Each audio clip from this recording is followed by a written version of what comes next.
Querido Pai de amor, Senhor, obrigada, Pai, por mais esse estudo bíblico, Senhor. Que o Espírito Santo seja nessa noite o nosso professor. Usa a vida do Rodrigo, Senhor, com poder e graça, que ele possa, Senhor, ser um canal de bênção aqui nessa noite.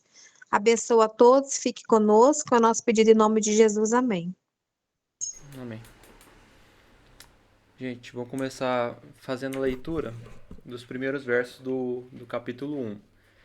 Então vamos fazer o seguinte, a gente pode, cada um vai lendo dois, pode ser? Tô abrindo aqui no Pode sim. livro de Pode Joel. ser. Eu coloquei tudo na tela, se vocês quiserem ler na Bíblia de vocês também, fica do jeito que vocês acharem melhor, tá? Tá. Eu tô só achando ele aqui. Vamos na tela.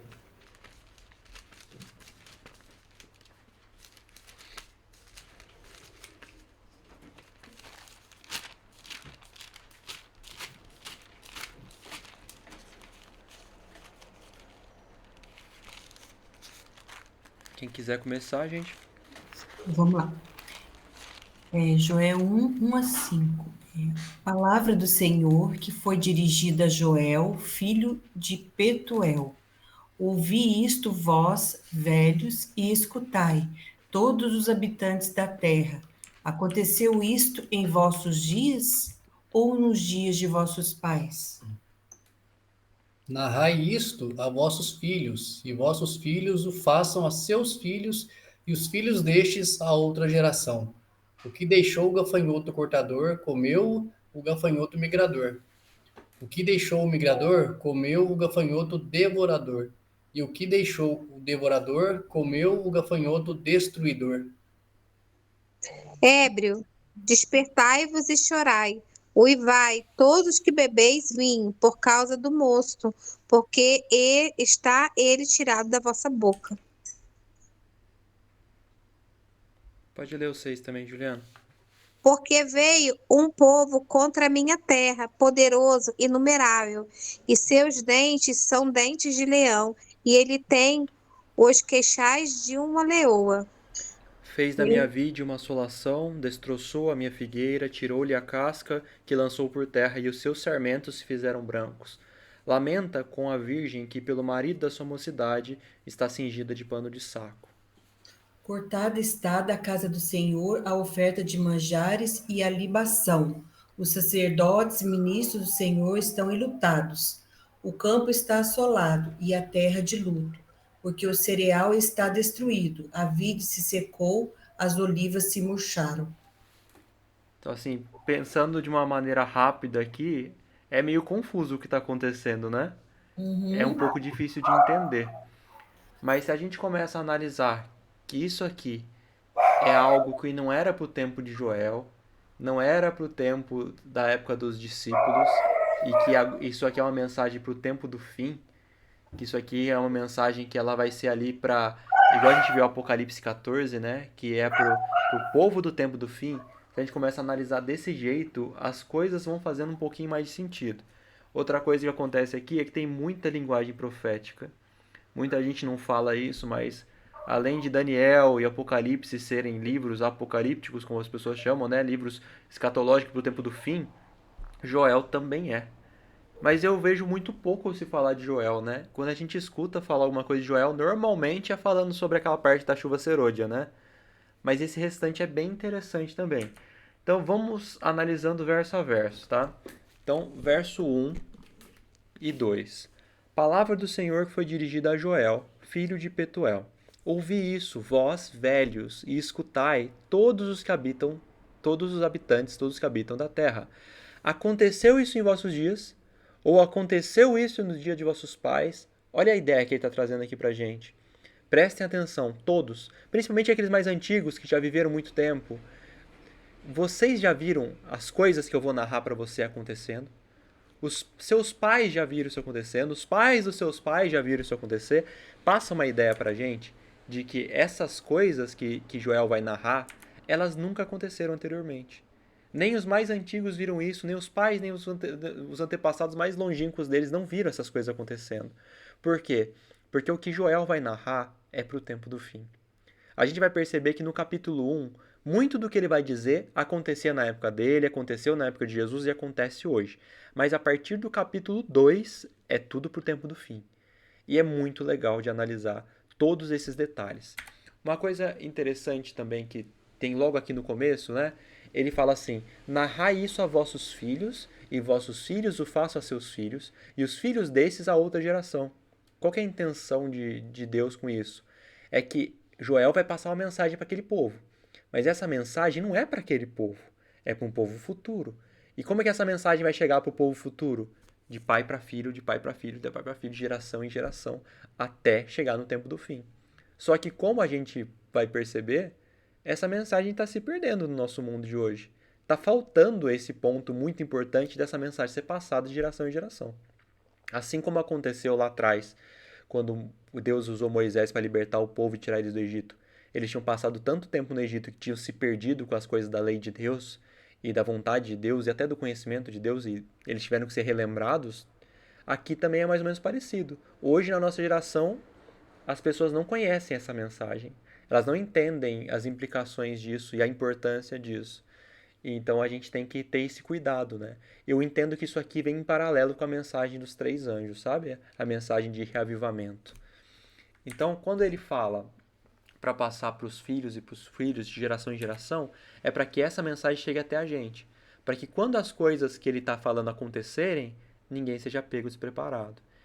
Então é mais ou menos parecido com o que Jesus fala lá em Mateus 24. Ele fala assim: preste atenção que eu vos avisei antecipadamente. Tudo que eu estou falando que vai acontecer acerca da minha volta, eu estou avisando antes de acontecer, para que ninguém seja pego de surpresa. E isso liga para a gente em outro texto, que é o texto de Amós 3,7. Alguém quer ler para a gente?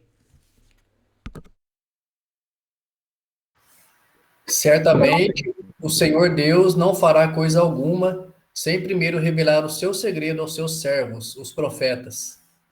E o que que isso quer dizer, gente, né? É exatamente o que a gente está falando aqui agora.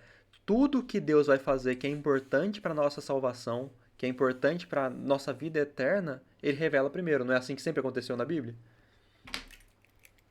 Então a gente tem que ter em mente que o quê? Essas mensagens, esse estudo de Joel, essa profecia de Joel, ela é para um tempo futuro. E, gente, participem, viu? Se vocês tiverem alguma coisa para acrescentar, se pensarem alguma coisa que eu não pensei, vamos falando aí, tá? Posso falar um negócio, uma curiosidade aqui? Com certeza. Esse texto de Amós 3,7, quando eu era da igreja evangélica, eu via muito. Os pastores, por exemplo, falavam assim, pediam alguma oferta, tudo, e falava assim, olha, eu vou fazer uma campanha tal, vai ter que dar uma oferta tal, porque Deus me mostrou, Deus falou comigo. Aí sempre botava isso aqui, ó, certamente, Senhor Deus não fará coisa alguma, sempre me revelar o segredo dos seus servos. Servo, você seria ele, no caso, né? Sempre ouvi desse jeito esse versículo. Nossa, mas é O pessoal muito deturpa a descontextualizado, palavra, né, né? Juliana?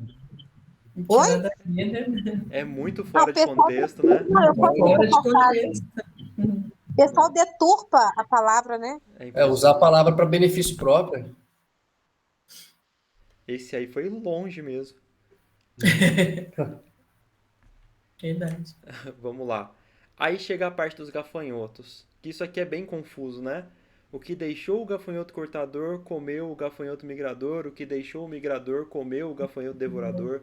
O que deixou o devorador comeu o gafanhoto destruidor. Nós tem 4 tipos de gafanhoto. 4 tipos de gafanhoto. E você percebe, olha só. O que um não conseguiu devorar, o próximo que vem devora. E o que ele não devorou, o próximo que vem devora. Então eles estão acabando com tudo, né? É. Qual que é o nosso objetivo aqui? É entender quem são esses gafanhotos e o que eles estão comendo, não é? Uhum. É isso que vai levar a gente ao entendimento do que Joel quer dizer aqui. Se a gente for pro verso 10, né? Eu acho que eu coloquei aqui, isso, coloquei. O que um gafanhoto deixa de comer, o próximo que vem devora. E o que eles estão devorando? No verso 10, se vocês quiserem abrir aí para vocês darem uma olhadinha, a gente percebe que eles estão devorando o cereal. O campo está assolado e a terra de luto porque o cereal está destruído. Então os gafanhotos, eles estão destruindo o cereal. É como se fossem sucessivas pragas destruindo o cereal. Então, qual que é o nosso objetivo agora? Vamos tentar entender o que é esse cereal para depois descobrir quem são os gafanhotos. E o que ajuda a gente a entender isso aqui, olha que interessante, é o Apocalipse. Do mesmo jeito que a gente estuda Daniel paralelamente com o Apocalipse, para a gente entender isso aqui de Joel, a gente também tem que ir no Apocalipse. E no Apocalipse tem uma parte, no capítulo 6, que falam dos cavaleiros. Não sei se vocês vão lembrar. Tem o cavaleiro branco, o cavaleiro negro, o cavaleiro aquele que é verde e amarelo, né, que é o da morte, tem o vermelho, né? Quando a gente começa a entender um pouco mais sobre esses cavaleiros, faz mais sentido o que a gente viu aqui sobre o cereal, né? O que é o cereal. Alguém quer ler pra gente Apocalipse 6, 5 e 6? O cavaleiro que vai ligar para essa história é o cavaleiro negro. Por quê? Porque ele carrega uma balança com esse cereal, a cevada e o trigo. Lembro. Quando abriu o terceiro selo, ouvi o terceiro ser vivente dizendo: Vem! Então vi, e eis um cavalo preto e o seu cavaleiro com uma balança na mão. Eu ouvi uma como que voz no meio dos quatro seres viventes dizendo: Uma medida de trigo por 1 denário, 3 medidas de cevada por 1 denário, e não danifiqueis o azeite e o vinho. Olha que legal. Alguém já estudou esse pedaço mais aprofundadamente? Algum de vocês já viu? Ah, eu já ouvi, mas eu não cheguei a estudar assim aprofundadamente, não. Olha que legal. Ele fala assim, ó, você tem uma medida de trigo, custa 1 denário. 3 medidas de cevada custam mesmo 1 denário. Então a gente já vê que o trigo é melhor que a cevada, né? Ele é mais caro porque ele é melhor. E ele fala, não danifique o azeite e o vinho. Um símbolo aqui é o trigo, o segundo símbolo é a cevada, o terceiro é o azeite e o quarto é o vinho. Vamos identificar de um em um.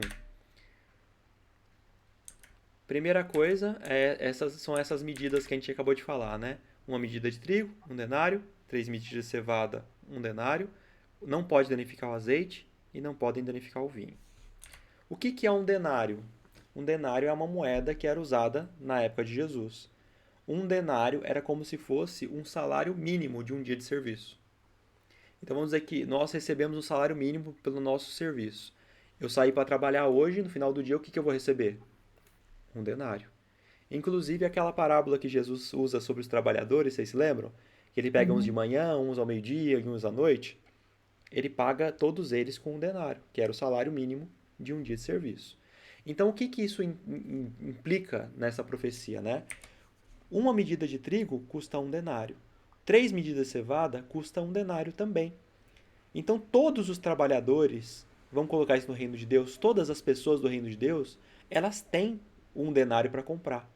E elas têm que escolher se elas vão comprar o trigo ou se vão comprar a cevada. Todo mundo pode comprar e todo mundo vai escolher o que vai comprar. O que é o trigo, né? Uma medida de trigo por 1 denário. Alguém tem algum palpite do que pode ser um símbolo para o trigo? A palavra, né? A palavra de Deus. Exatamente, Juliana. Jesus fala, né, o pão da vida, por exemplo, né? Então o trigo, ele representa a palavra de Deus pura, sem mistura, o evangelho eterno.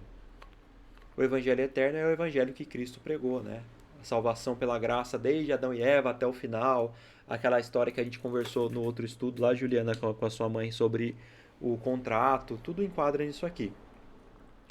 Que nós temos uma aliança com Deus, nós quebramos essa aliança, o salário do pecado é a morte, todos nós somos merecedores da morte.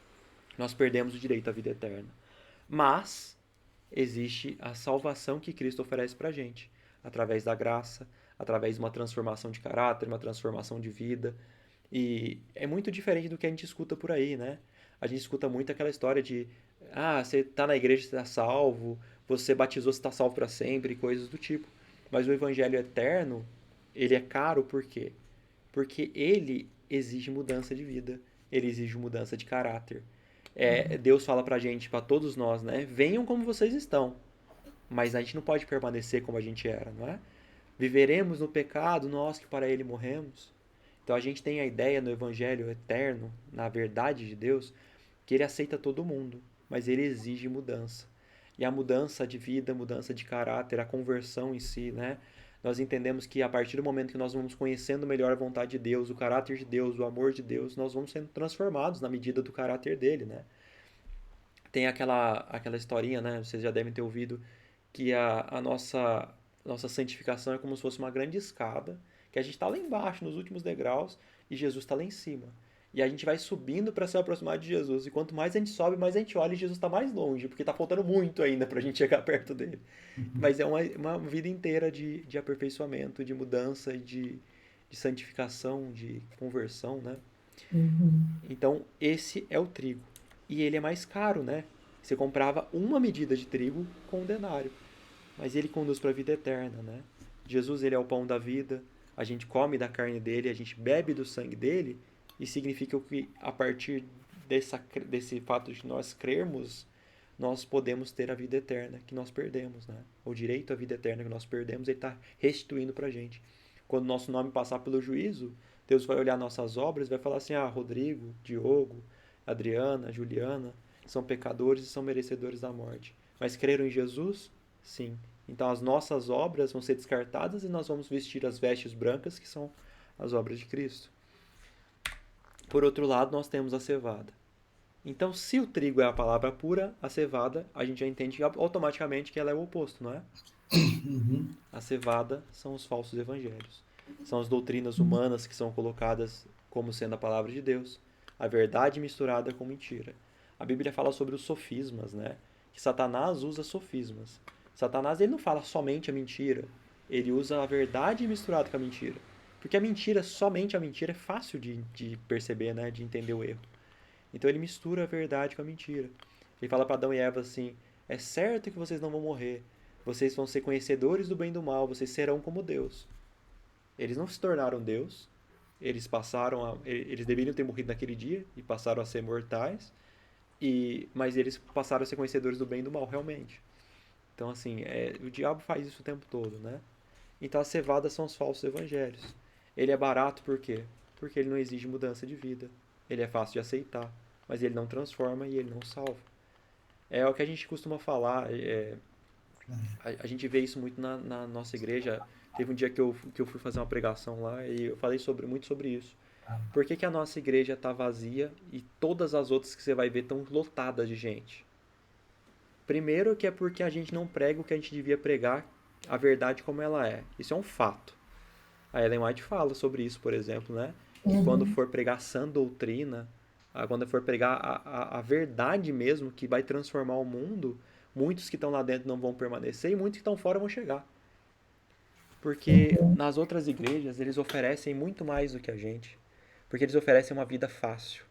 Eles oferecem que aí você não precisa de transformação, ou você precisa de uma transformação muito superficial, ou você frequenta a igreja e você está salvo, você está na glória, é isso, e você não quer se aprofundar.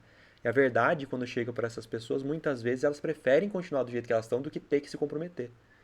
Muitas vezes, gente, é mais fácil ir andando daqui a Baipendi, na Inhaxica, do que você viver do lado de Deus todos os dias, o ano inteiro, em vez de fazer isso uma vez por ano, né? Existe essa visão. E é muito mais barato, muito mais fácil de aceitar, mas não salva, não muda. Conduz para a morte eterna. Ô, Rodrigo, Pode falar. você acha você falou que acha que a nossa igreja não está pregando o que deve ser pregado? O que você acha que falta? Eu acho que falta coragem, sabia? Eu acho que as pessoas elas estão muito confortáveis e elas não querem sair desse conforto. E aí muitas vezes a pessoa que vai pregar, ela não quer pregar as coisas que as pessoas não querem ouvir. Ela vai pregar alguma coisa leve, alguma coisa fácil, alguma coisa simples, mas a gente está precisando ser sacudido, sabe? Eu acho que quando eu vou na igreja e eu saio me sentindo bem é porque tá errado, sabe? Eu acho que a gente tem que sair de lá bagunçado, a gente tem que sair lá pensando, meu Deus, o quanto que eu preciso de mudança. Porque para massagear o nosso ego é muito fácil. E é basicamente isso que eu vejo, sabe? Quantas vezes eu vou na igreja e alguém faz uma pregação que a pessoa abre um verso, dois versos, se abre muito. E, Também acho. e coisas muito vazias, sabe? Eu pego como exemplo, eu vejo isso muito, por exemplo, no Rodrigo Silva, sabe? Inteligentíssimo, muito bom, ensina muito bem. Mas vocês já viram algum podcast que ele participa? Já, é horrível. É o cara mais covarde da face da Terra. Ele fica muito em cima do muro, né? Ele fica em cima do muro com tudo. E, esse dia perguntaram se tatuagem era pecado, ele enrolou, ele sempre fica meio assim em cima do muro, ele nunca vai bater de frente, né? Ele quer agradar gregos e troianos. Exatamente. E quem que é o dono do muro, né? Então eu acho que falta isso, sabe? Ele é um cara inteligentíssimo. Ele conhece muito mais a Bíblia que nós tudo junto aqui. Mas ele não tem coragem, porque se ele falar a verdade que ele tem pra falar, quantos seguidores ele vai perder? Eu acho, Rodrigo, que falta, assim, na igreja, nas pessoas, o espírito que João Batista tinha. Oxi. Porque João Batista ele tinha coragem, né? E pelo contrário, as pessoas foram se entregando a Jesus. Então, muita gente acha que porque o que viria se as pessoas tivessem coragem é o que presta, porque o que não presta, eu acho que ia sair. Porque, Concordo. infelizmente, tem pessoas ali dentro que estão levando outras ainda para um caminho ruim. Isso que é triste, porque elas acabam sendo influência ruim para as outras pessoas. Então, assim, melhor que ficasse quieto, né? Eu concordo. Porque fica ensinando coisa errada, fica ensinando coisa que não é verdade, né? E dentro da igreja. Então, assim, eu penso que o que João Batista tinha é o que falta, é o que você falou, coragem. Ele E, e, tinha coragem. e olha só o que você falou, ô, Adriana, pra você ver. Uma coisa que eu não tinha nem pensado. Quando você tava falando de João Batista, eu fiquei pensando. A gente teve o primeiro Elias, que foi o próprio profeta Elias, que chegou para o mundo para falar a contramão do que eles estavam vivendo, não é? Aham. E aí aconteceu o que aconteceu, foi difícil pra caramba. Depois vem o segundo Elias, que é João Batista, que ele veio para Uhum. pregar para o mundo algo que o mundo não queria ouvir, e foi muito difícil para ele também. E Uhum. nós somos o terceiro Elias que Jesus fala. Nós somos o terceiro Elias. E nós não estamos pregando o que Elias pregou e que o João Batista pregou. Olha só. Tá faltando isso. Tá Uhum. faltando coragem. Tá faltando a Verdade. gente falar a verdade. Eu penso muito sobre isso, sabe? É uma coisa que me incomoda. Muitas vezes a gente vai na igreja, ou então você vai assistir um culto online. Você percebe que a maior parte do culto é perda de tempo com coisas que não interessam nada pra ninguém. E quando É. chega a parte importante mesmo, é corrido porque a pessoa não tem tempo de fazer, Sim, é um absurdo isso. Eu, né? eu também, eu e o Diogo, a gente fica incomodado com isso, sabe? Porque, Ah, tipo, exatamente. Eu acho que tinha que fazer uma. Deixa eu pensar aqui. Tinha que reestruturar o culto. É muito tempo ali, muito tempo com coisas banais, entendeu? Coisas banais. E você pode ver que é É, em qualquer lugar, viu? Não é só aqui. Qualquer culto online que você for assistir de qualquer igreja grande é igual. é porque virou um palco, né? Virou como se fosse um palco. Todo mundo quer pegar no microfone. Sim, Então, aí a palavra de Deus fica em segundo plano. concordo. Porque o momento que era para ser sagrado, de adoração, perde totalmente a espiritualidade, A falta de né? reverência muitas vezes Falta de dentro da igreja. reverência. Por exemplo, não, vou falar só também, porque eu fui várias vezes ali contar a historinha. Eu acho um absurdo. Por exemplo, as crianças já tiveram historinha lá atrás, já tiveram a parte do culto deles. Por que faz aquele momento de historinha para ficar aquela bagunça de corre, de cá, vai de lá, vai Uhum. de cá? Eu falei, gente, é culto divino, né? É adoração. Ué, agora, nem aquela invocação que tinha no início do culto, que era só, para mim, eu achava aquilo bonito, solene, né? Entrava a plataforma, todo mundo que estava lá na frente se ajoelhava. Não tem Eu mais, também tiraram gostava isso. muito disso, Adriano. Tiraram aquela Ah, coisa. Eu isso achava era aquilo essencial. chegava a me arrepiar, às vezes, assim, né? O É. pregador entrava, se ajoelhava, a hora que o pregador levantava, a gente cantava a música, Cantava a né? música. Aquilo era tão bonito, até isso conseguiram tirar. Eu concordo. Eu lembro que tinha um negócio que eu gostava muito, que era a palavra inspirada, você lembra? Que tinha Lembro, toda vez tinha um trecho de alguma coisa importante que a Ellen White falava, que eu achava muito legal também.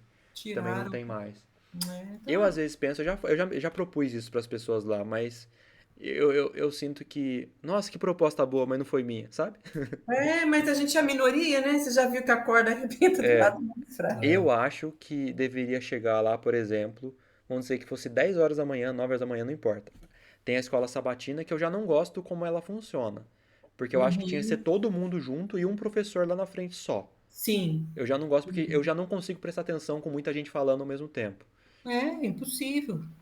Mas vamos dizer que tem a escola sabatina que é importante, é bem legal, mas num formato diferente. E aí já chega ali no começo, canta uma, duas músicas e faz a pregação. O que sobrar de tempo depois, se quiser fazer aquele monte de outras coisas, façam.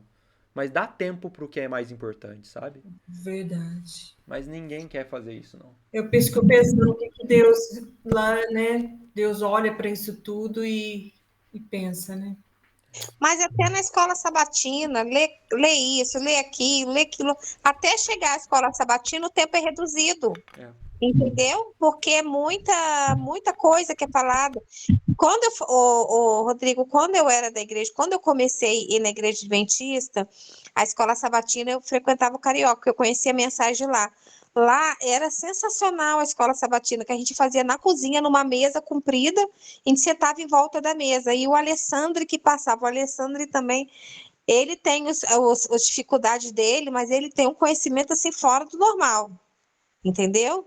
E eu aprendi muito com ele, Era todo muito. mundo junto, né? Era uma mesa grande, assim, ficava na cozinha, mas dividia em classe, né? Era Ah, uma mesa comprida, você sentava em volta da mesa, né? E ele ficava na ponta, mas ele tem muito conhecimento também, eu aprendi muito com ele. E a escola sabatina é a mesma coisa do culto. Tem tanta coisa na escola sabatina que na hora da escola sabatina é rapidinho. Aí faz apontamento, aí o pessoal fica pedindo oração. Não é errado, mas acho que tinha que ser assim: ó, gente, pede oração rápido, tal, vamos orar, pá, tu. Aí não, aí vai carta missionária, e antes da escola. É tanta coisa que a escola sabatina também, na hora da lição, é pequeno. eu acho que o foco tá nas coisas erradas, na minha opinião. Por Tá. exemplo, o culto de quarta-feira. Eu não vou mais, porque Deus, olha, se eu estiver errado, que Deus me mostre. Parece um muro de lamentações. Eu não aguento aquilo. Porque eu acho assim que a gente tem que levar todas as nossas dores a Deus, né? Chorar aos pés dele. Mas eu acho que na casa de Deus é momento de adoração. Aí eu não vou mais. Aí É, eu tô rebelde, não quero mais. eu penso muito parecido. Algumas coisas eu acho que a gente tem que fazer no nosso íntimo. Sim, na nossa Assim, casa. junto com todo mundo ali. Por exemplo, tem gente que vai fazer uma oração que a pessoa fica 5 minutos com a oração de joelho ali, pedindo Nossa, coisa que não é para aquele momento ali, gente. Parece que a pessoa tá gastando toda a oração que ela devia ter orado a semana inteira naquele momento ali. ali. Tem, verdade. Então, assim, eu não sei, eu Tá me incomodo difícil. bastante com isso, eu me É, incomodo muito com a falta de reverência, é uma coisa que me machuca, eu saio triste. Mas assim, então acho que tudo isso envolve. E esses falsos evangelhos que a gente está falando aqui da cevada, eles não são só lá fora, eles estão dentro da nossa igreja também. Sim. As pessoas não querem conhecer mais. As pessoas não querem estudar a Bíblia. A pessoa escuta o que um pastor falou e é aquilo e pronto. A pessoa nem se questiona, não é errado, né, gente? É. Então, verdade, Deus. tudo que a gente falou aqui, vocês falaram tudo que eu penso também, gente. Infelizmente. Eu acho que falta coragem, falta verdade, falta pregar aquilo que é importante.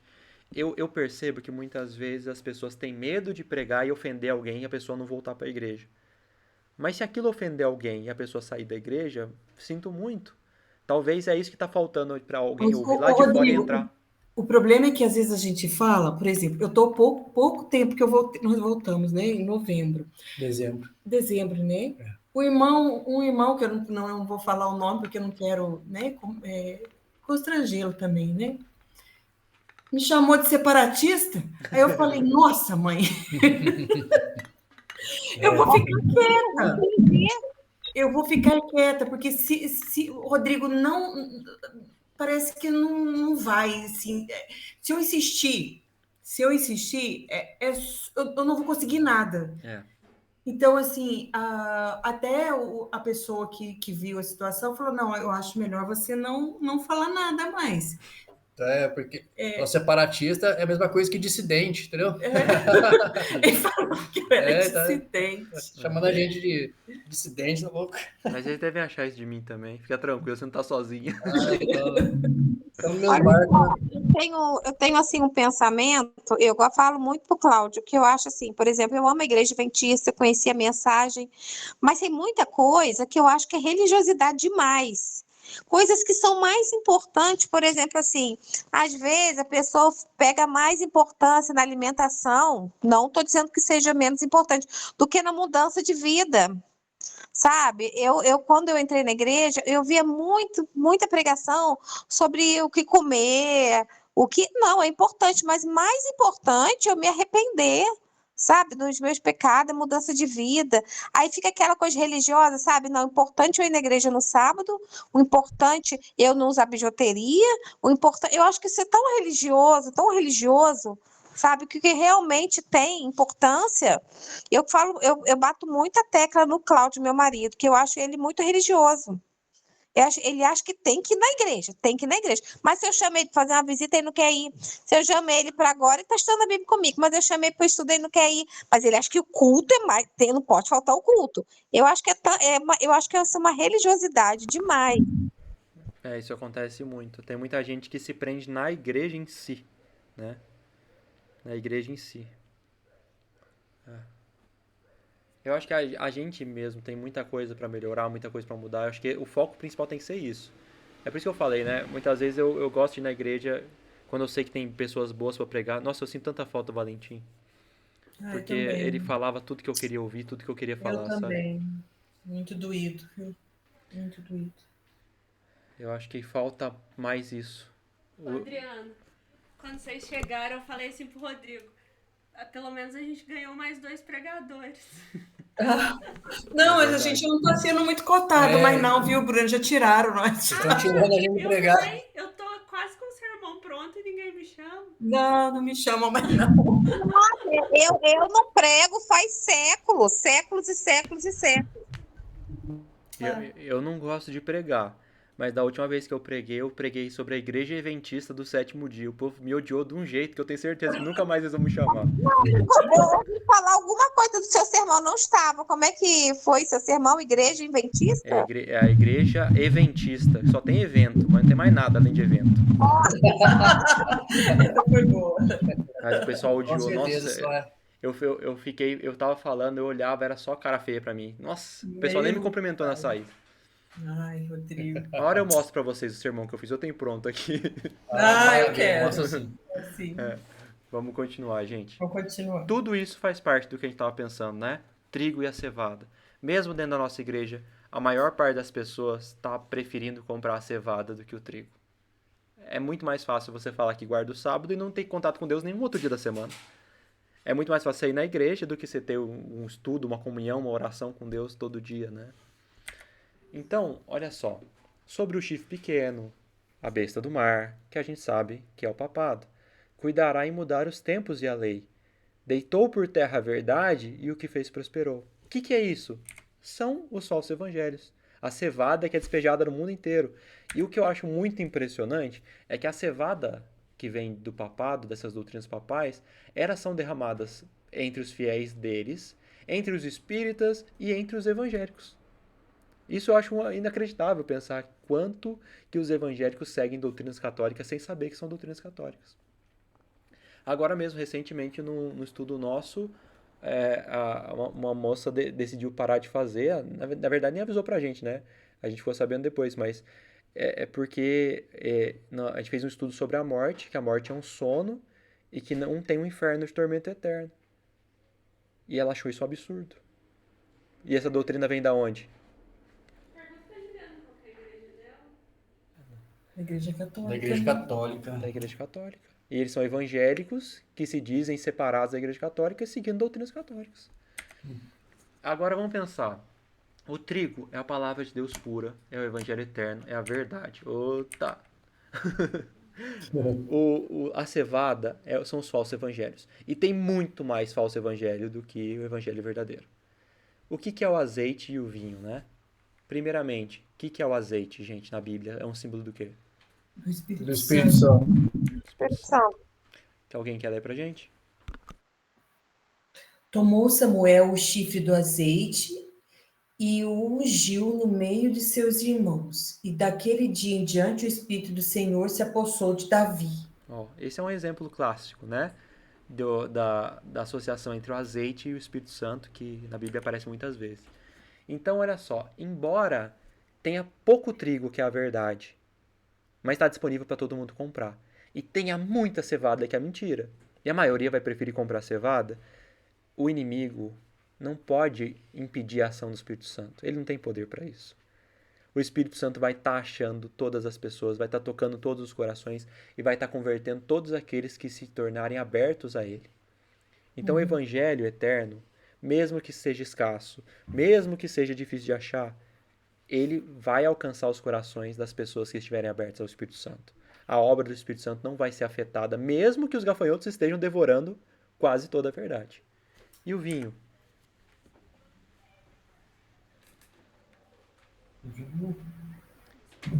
Qual é o símbolo do vinho?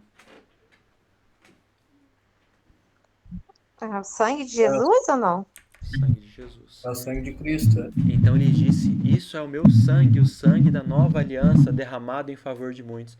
Então, embora o trigo, a verdade, seja difícil de achar, embora a cevada, que é a mentira, seja a montão no mundo inteiro, o azeite, a obra do Espírito Santo, não vai cessar e nem a intercessão de Cristo.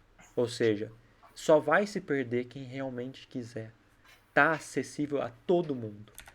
Então, o Evangelho eterno é escasso, é difícil, mas ninguém pode parar a intercessão de Jesus, ninguém pode interromper a salvação que ele oferece a todos nós.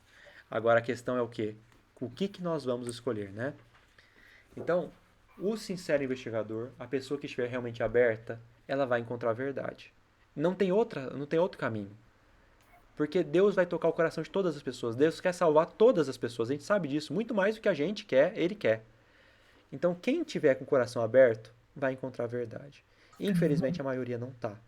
As pessoas que estiverem abertas, se forem sinceras, vão ser guiadas pelo Espírito Santo. E elas vão ser levadas para o sacrifício de Jesus.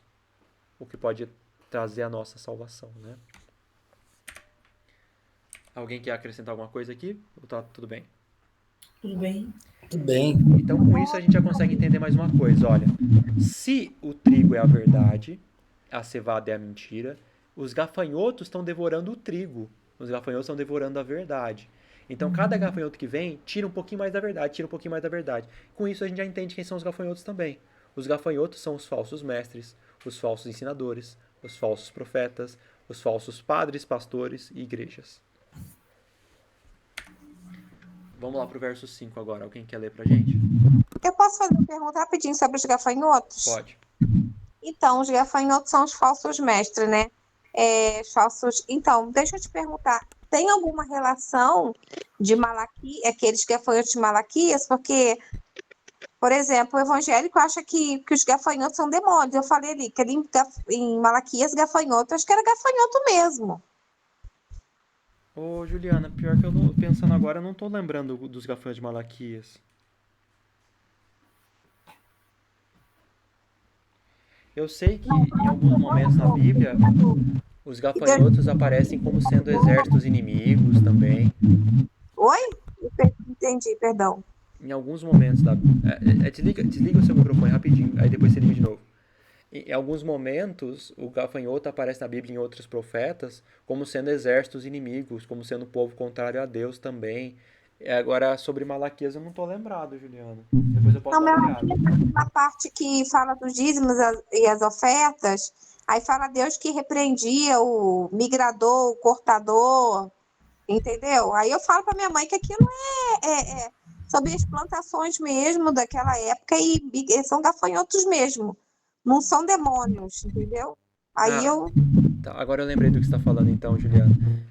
Ali está falando disso mesmo, é que o sustento deles era do campo, né? Então, tipo, ele está falando, se vocês forem fiéis, eu vou ser fiel também com vocês. Vocês vão ter muito, né? Acho que é isso mesmo que você está falando. Tá certinho. Mas acho que aqui a relação é diferente nessa profecia. então tá bom, porque assim, para os evangélicos, quando fala gafanhoto, é tudo demônio. Eu falei, não, mãe, eu acho que aqui repreender o cortador, eu acho que Deus repreender mesmo aquelas pessoas, aqueles bichos que acabavam com as lavouras e tal. Aqui, no caso, acho que é literal, entendeu?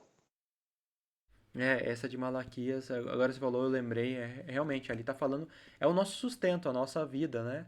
Hoje seria o nosso trabalho, né? Vocês vão ser fiéis e vocês vão ter o seu trabalho, vocês vão ter como se manter nas suas vidas, vocês vão ter vão ter o que comer, vão ter onde morar, vão ter o que vestir, é mais nesse sentido, né? Vamos lá, gente. 1:5 agora, quem quiser ler.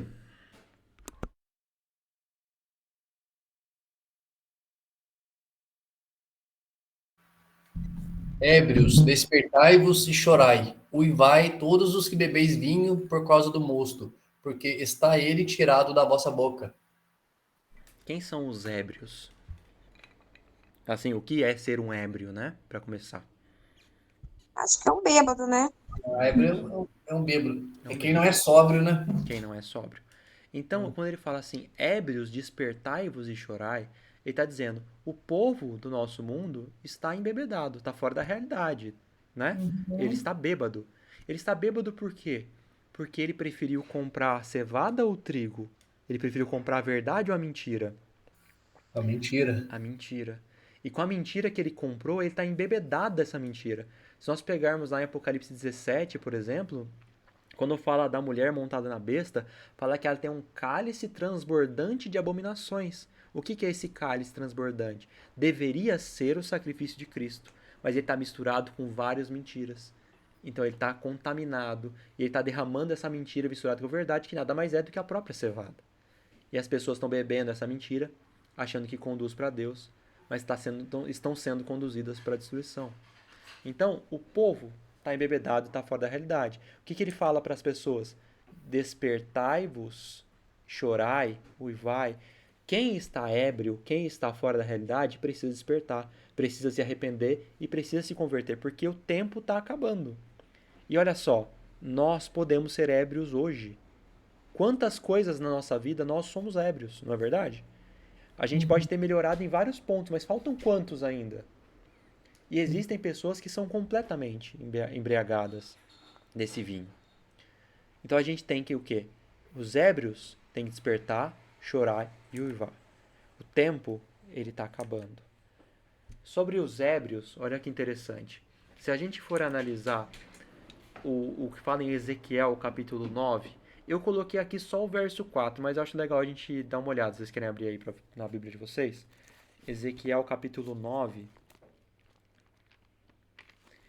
Quando eu estava lendo isso aqui, quando eu vi aqui, ébrios, despertai-vos, chorai, uivai, isso aqui me chamou muito a atenção em um detalhe. Isso aqui me chamou a atenção numa relação que é feita em Ezequiel 9. Vocês acharam aí já? Sim, achamos. Ezequiel 9. Eu vou ler desde o verso 1 até o verso 4. Isso aqui é uma visão sobre o selamento do povo de Deus. A gente sabe, né, que em Apocalipse 7 fala do selo de Deus. Em Ezequiel 9 é uma visão que ela é igual à visão do Apocalipse 7, só que contada por uma perspectiva um pouquinho diferente. Aqui começa no verso 1 falando assim: Então ouvi que gritava em alta voz dizendo... Quem está gritando em alta voz aqui é Deus, e ele está chamando anjos. Esses anjos que ele está chamando são os anjos que vão derramar as pragas lá do Apocalipse 16. Só que junto com os anjos que vão derramar as pragas, ele chama um outro anjo que tem um estojo de escrevedor. Ou seja, ele é o anjo que vai fazer o selamento do povo de Deus. Porque a gente sabe como é que acontece, né? Quando Jesus termina o juízo, já está decidido quem está salvo e quem está perdido. Aqueles que estiverem salvos vão ser selados com o selo de Deus. E depois Deus vai despejar as pragas. E as pragas só vão atingir quem não tem o selo de Deus. Então esse aqui é o momento prestes ao selamento. Então ouvi que gritava em alta voz dizendo: Chegai-vos vós, executores da cidade. Esses executores da cidade são os anjos. Cada um com sua arma destruidora na mão. As armas destruidoras são as pragas do Apocalipse 16. Eis que vinham 6 homens a caminho da porta superior que olha para o norte, cada um com sua arma esmagadora na mão, e entre eles certo homem vestido de linho, com um estojo de escrevedor à cintura. Esse aqui é o anjo que fala no Apocalipse 7, que é o anjo que vai selar as pessoas com o selo de Deus. Entraram e se puseram junto ao altar de bronze. Isso aqui, essa cena está acontecendo no santuário celestial. A glória do Deus de Israel se levantou do querubim sobre o qual estava, indo até a entrada da casa. E o Senhor clamou ao homem vestido de linho, que tinha o estojo de escrevedor à cintura.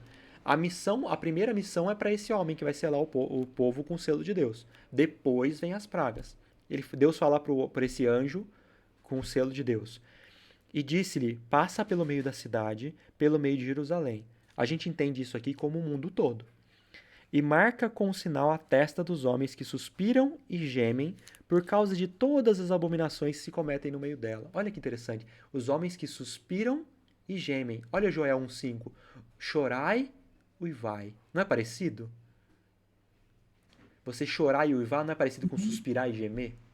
Sim, parecido. Então o que acontece? Nós já fomos ébrios. Quando nós entendemos a verdade de Deus, o amor de Deus, o sacrifício de Deus, o plano da salvação, não dá vontade de chorar ao ver o mundo como ele caminha? E são justamente os que vão receber o selo de Deus, são esses que foram despertados, que um dia podem ter sido ébrios, mas foram despertados para a verdade de Deus, e agora olhar para esse mundo dá vontade de chorar. E dá vontade de chorar mais ainda porque a gente quer mostrar para as pessoas essa mesma verdade, essa mesma maravilha que nós conhecemos e as pessoas não querem. E olha só o que fala no verso 5. Aos outros disse, ouvindo eu, passai pela cidade após ele. Depois que tiver selado com o selo de Deus, você pode passar na cidade para derramar as pragas. E sem que vossos olhos poupem e sem que vos compadeçais, matai a velhos, a moços e a virgens, a crianças e a mulheres, até exterminá-los. Mas olha só, mas a todo homem que tiver o sinal, não vos chegueis. Começai por onde? Começai pelo meu santuário. Sabe onde as primeiras pragas vão cair? Dentro da igreja do povo de Deus. Atingindo quem? O povo que está lá, que não é povo de Deus, que não devia estar lá. Então a gente pega uma relação muito forte aqui, né? Então, só olha, analisando isso aqui, esse vinho que deixa o povo ébrio, essas falsas doutrinas, o falso evangelho, a falsa salvação, que nada mais é do que a cevada que está sendo espalhada pelo mundo inteiro, que as pessoas preferem comprar 3 medidas de cevada do que uma medida de trigo. É mais barato, rende mais, é mais fácil. Ela é a verdade misturada com mentira. E a verdade misturada com mentira é mentira. A cevada está sendo colocada no lugar do trigo. As pessoas preferem se embriagar do que encarar a verdade. O vinho aqui, ele deveria ser o sacrifício de Cristo. Que o sacrifício de Cristo é a verdade, é o evangelho eterno, é o trigo. Mas ele está misturado com o fermento, que é um símbolo do pecado. A gente vê em várias passagens, né? Acautelai-vos do fermento dos fariseus, que é a hipocrisia. Nas festas que aconteciam em Israel não podia ter fermento, porque o fermento simbolizava o pecado. Então, o sacrifício de Jesus misturado com o fermento são os falsos evangelhos, a verdade misturada com mentira, os sofismas. E olha só que outro ponto muito interessante, né? Ele fala assim: ébrios despertai-vos e chorai, todos os que bebeis vinho, por causa do mosto. Vocês sabem o que é o mosto? E almoço.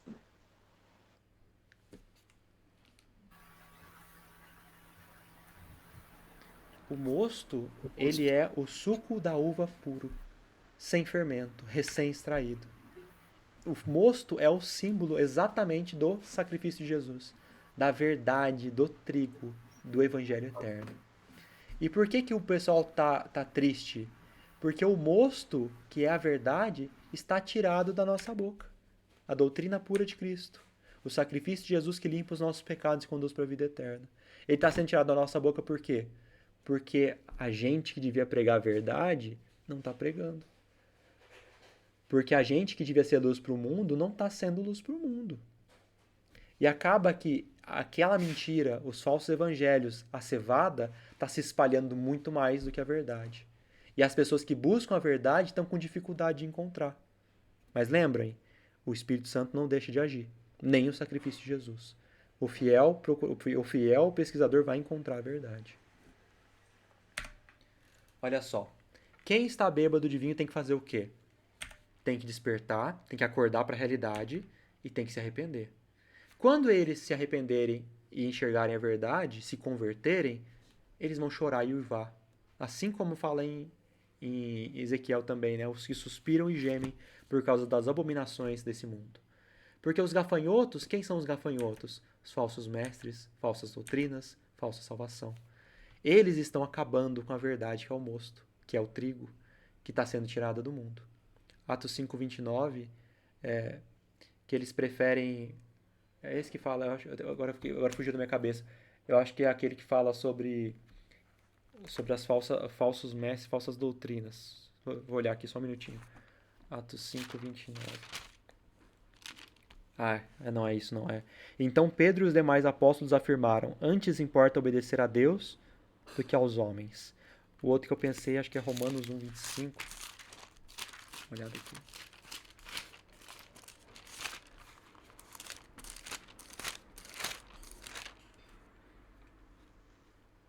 Pois eles mudaram a verdade de Deus em mentira, adorando e servindo a criatura em lugar do Criador, não é?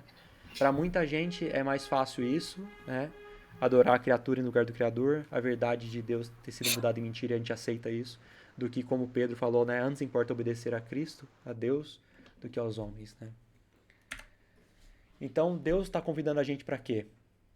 Para que através do Espírito Santo nós possamos despertar para a verdade, mesmo que a gente já tenha sido bêbado. E mesmo que a gente esteja sendo bêbado agora. Quem recebe a doutrina pura, o mosto, o trigo, vai uivar, vai suspirar e vai gemer ao perceber o engano que esse mundo caiu. E nós seremos preparados para poder receber o selo de Deus quando terminar o juízo. Por enquanto, tudo certo, gente? Certo. Sim. Tudo certo. Beleza. Certo. Certo. Quem quer ler o verso 6 pra gente?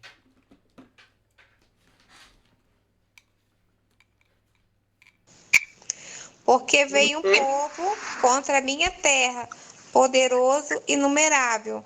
Os seus dentes são dentes de leão e ele tem os queixais de uma leoa. Lembrando que Joel é uma profecia apocalíptica. Quando a gente estuda Apocalipse, a gente estuda Apocalipse baseado no estudo prévio de Daniel. Pensando em Daniel, isso aqui faz algum sentido, pensando em Daniel? Dentes de leão, queixais de uma leoa, lembra alguma coisa, né? Lembra Babilônia, né? Lembra sim. Lembra a Babilônia. Então, veio um povo contra a minha terra. Quem que é esse povo que está vindo contra a minha terra?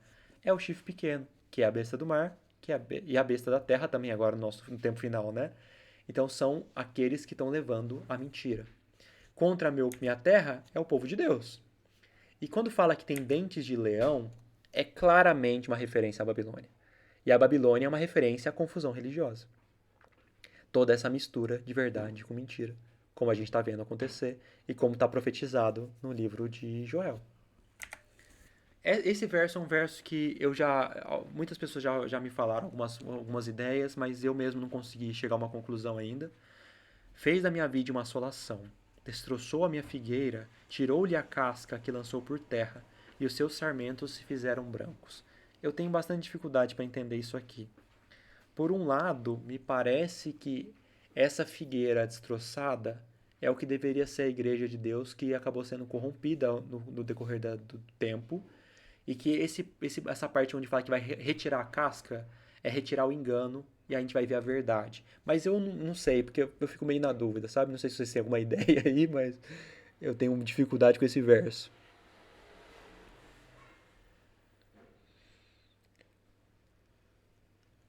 Enfim, vamos seguir. Joel 1:8. Lamenta com a virgem que pelo marido de sua mocidade está cingida de pano de saco. Lamenta com a virgem. Quem que é essa virgem? Alguém sabe dizer? A igreja, né? A igreja pura, né? A igreja pura. Então, se a gente pensa que lamenta, é porque ele suspira, geme e uiva, como a gente já viu. A virgem, ela é o povo fiel. Ela pode até ter sido o povo que era ébrio, né? Mas que despertou para a verdade. Porque a partir do momento que a gente se arrepende de verdade, aquele pecado ele é esquecido. Aí Deus vai olhar as obras de Cristo em meio das nossas. Então é como se a gente tornasse virgem de novo, né? Virgem no sentido que a gente vê bíblico de virgem e adúltera, né? A virgem no sentido que é fiel e a adúltera no sentido que adulterou contra a palavra de Deus, né? O marido da mocidade. Quem que é o marido da igreja, do povo de Deus?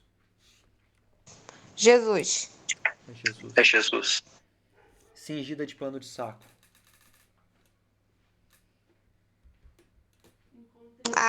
Pó de saco é coisa de arrependimento, não é? Cingida de pano de saco, a gente vai entender o quê? Que o povo de Deus está humilhado.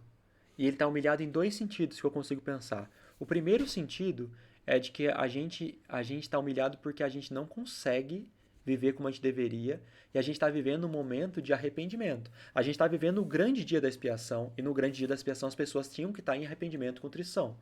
E tem um segundo ponto, que é o que a gente já conversou um pouquinho atrás. Um dos motivos de nós estarmos humilhados, vestidos de pano de saco, é porque nossos líderes religiosos não pregam a sã doutrina como deveriam pregar. E porque nós também não pregamos a sã doutrina como deveríamos pregar. Tá faltando isso para sacudir o mundo, não é verdade? A sacudidura só vai acontecer com a verdade sendo pregada. Cortada está da casa do Senhor a oferta de manjares e a libação. Os sacerdotes, ministros do Senhor, estão enlutados. Oferta de manjares. A oferta de manjares tem a ver com o sistema dos sacrifícios, que tem a ver com salvação. Daniel 8:11 diz assim: engrandeceu-se, está falando do chifre pequeno, né? Engrandeceu-se até o príncipe do exército. Dele tirou o sacrifício diário e o lugar do seu santuário foi deitado abaixo. Sacrifício diário, a intercessão de Cristo. Coloca outros intercessores no lugar de Jesus. E o santuário que foi deitado abaixo é o próprio conhecimento do santuário, dos símbolos que apontavam para Cristo. E dos símbolos das festas, por exemplo, que apontavam para momentos futuros, como, por exemplo, o grande dia da expiação, o juízo que está acontecendo no céu agora, que as pessoas desconhecem completamente. Segundo ponto, olha o que fala aqui. Abriu-lhe a boca em blasfêmias contra Deus para lhe difamar o nome e difamar o tabernáculo, a saber, os que habitam no céu. Está falando a mesma coisa, percebe? Tanto aqui fala sobre retirar o sacrifício de Jesus, o conhecimento, a intercessão, a salvação, aqui também e aqui também. Você vê? Joel, Daniel e Apocalipse, como a gente estava conversando, falando a mesma coisa.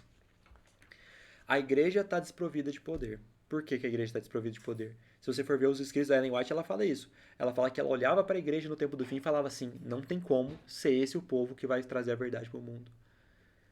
A igreja está desprovida de poder porque ela não vive a doutrina pura, e porque ela não prega a verdade como deveria pregar, e nós acabamos limitando a ação do Espírito Santo. E isso aqui eu vejo muito mais para a gente adventista do que para fora.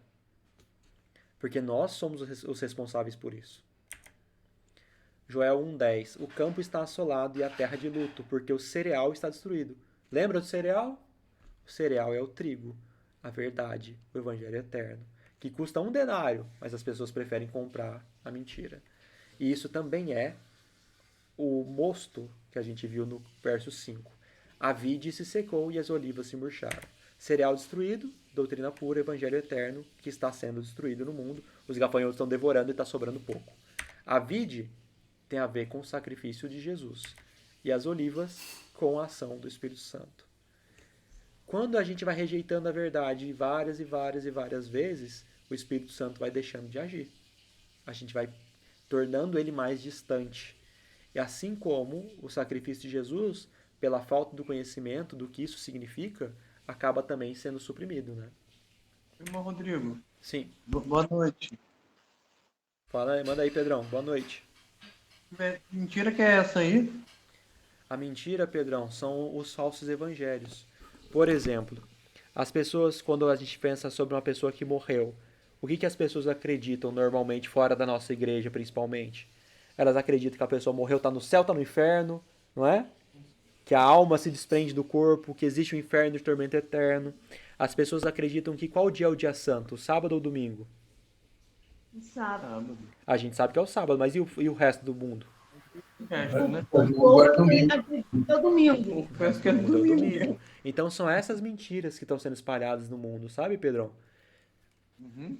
Colocam a intercessão que é de Jesus no lugar de um padre, no lugar de um pastor. A gente tem uns estudos bíblicos aqui em Soledade que eles contaram pra gente que quando alguém comete algum pecado, o pastor da igreja deles é uma Assembleia de Deus, eu não sei qual, mas o pastor ensina pra eles que se a igreja não for lá e contar pro pastor qual pecado a pessoa cometeu, aquela pessoa não pode ser perdoada. Quer dizer que a pessoa tem que ser. Quem tem que fazer o papel é o padre. É. No caso deles, ali é o pastor. Eu fiquei até surpreso, porque eu achava que isso acontecia na igreja católica. Mas eles contaram pra gente que, por exemplo, se eu pequei alguma coisa e alguém viu, ficou sabendo, eu briguei com meu vizinho, e alguém da igreja viu, eles vão contar pro pastor, e aí o pastor vai me levar lá na frente da igreja, ele vai contar pra todo mundo o que eu fiz e vai me deixar no banquinho da disciplina. Vocês acreditam nisso? Misericórdia. A Bruna falou outro ponto. A igreja ainda vai decidir se aceita ou se perdoa aquela pessoa ou não. Então é justamente isso, né? É justamente essa mentira. Pode prosseguir. O campo está assolado e a terra de luto, o cereal está destruído, né? Por que o cereal está destruído? O povo está com fome da palavra de Deus. Porque quem devia pregar a verdade não prega ou não consegue pregar. Ezequiel 22, 26. Isso aqui diz alguma coisa para vocês? Os seus sacerdotes transgridem a minha lei e profanam as minhas coisas santas. Entre o santo e o profano não fazem diferença. Não lembra um pouquinho do que a gente falou da falta de reverência? Nem discernem o limpo do imundo. E dos meus sábados escondem os olhos. E assim eu sou profanado no meio deles. Muito do que está falando aqui acontece na nossa também, viu, gente?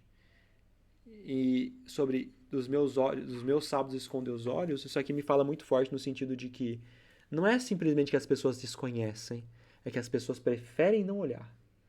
Elas preferem não ver. E assim Deus está sendo profanado. Se vocês forem pegar, a gente falou do Ezequiel 9, pega o capítulo 8 e dá uma lida para vocês verem. Dentro do templo de Deus, os sacerdotes estavam fazendo coisas ofensivas a Deus e Deus fala assim, você está vendo, Ezequiel, o que eles fazem ali dentro? Que eles estão me afastando do meu próprio santuário. As coisas que eles estão fazendo não permitem que a minha presença se faça ali. Vocês não acham que a gente corre o risco de fazer igual? Segunda carta de Timóteo 2 ao 5. Prega a palavra insta, quer seja oportuno, quer não, corrige, repreende, exorta, com toda paciência e doutrina. Pois haverá tempo em que não suportarão a sã doutrina. Pelo contrário, vão se cercar de mestres seguindo suas próprias cobiças, como que sentindo coceira nos ouvidos. Isso aqui não acontece? Quando as pessoas escutam a verdade, elas não preferem permanecer no engano, muitas vezes. E se recusarão a dar ouvidos à verdade, entregando-se a fábulas. Tá vendo? O Espírito Santo está agindo. Elas estão vendo que é verdade, mas é melhor eu acreditar na cevada. É melhor eu comprar o vinho que é misturado com a mentira, que é mais fácil.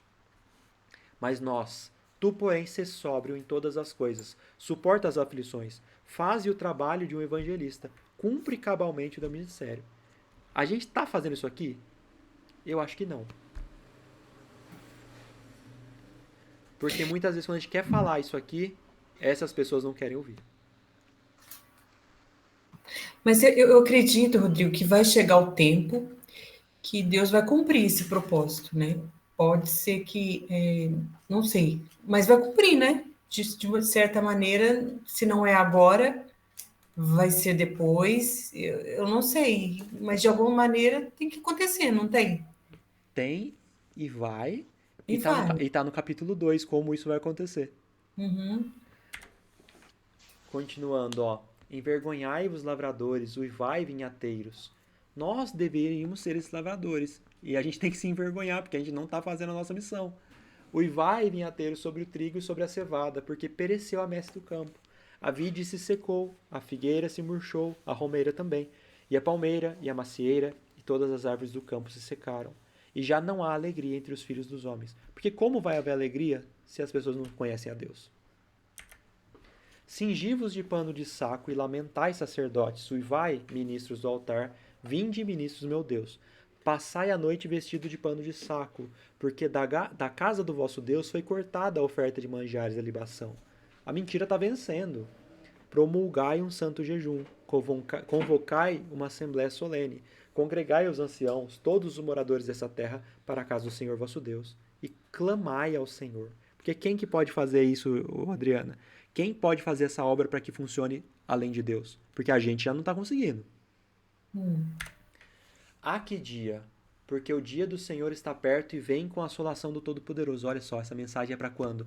Para perto da volta de Jesus. Acaso não está destruído o mantimento diante dos vossos olhos?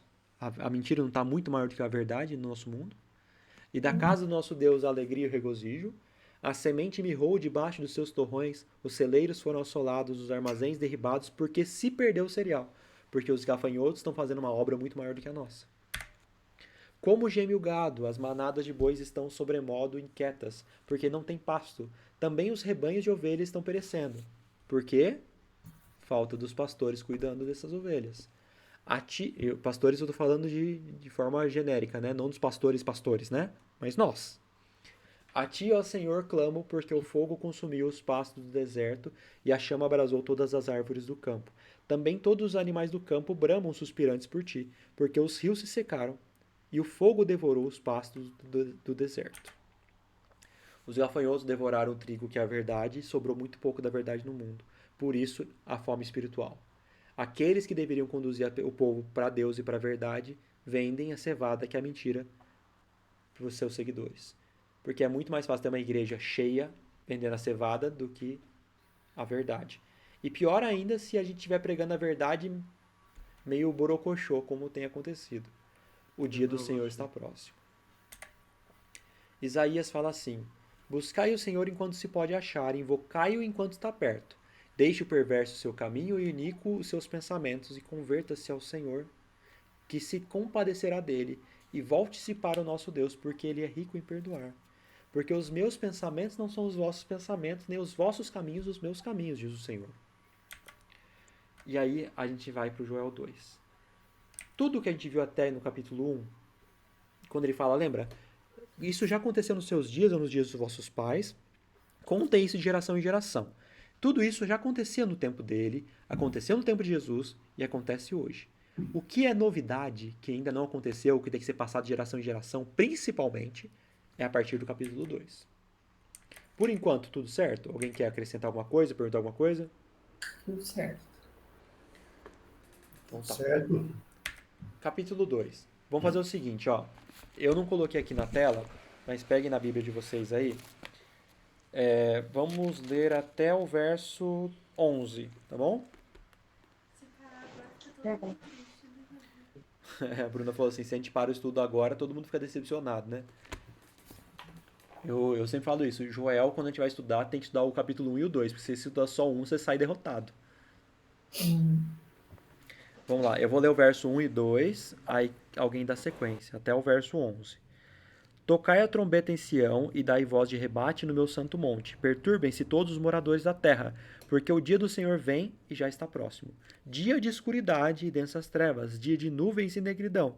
Como a alva por sobre os montes, assim se difunde um povo grande e poderoso, qual desde o tempo antigo nunca houve, nem depois dele haverá pelos anos adiante, de geração em geração. À frente dele vai fogo devorador, atrás chama que abrasa, diante dele a terra é como o jardim do Éden, mas atrás dele um deserto assolado, nada lhe escapa. A sua aparência é como a de cavalos, como cavaleiros, assim correm. Estrondeando como carros, vem saltando pelos cimos dos montes, crepitando como chamas de fogo que devoram o restolho, como um povo poderoso posto em ordem de combate. Diante deles tremem os povos, todos os rostos empalidecem. Como valentes correrão, como homens de guerra subirão os muros, e marchará cada um no seu caminho, e não se desviará da sua fileira.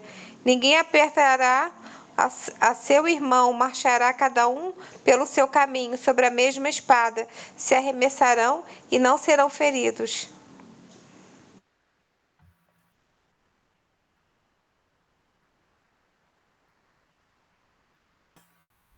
Você quer ler aí, Érica? Continuação?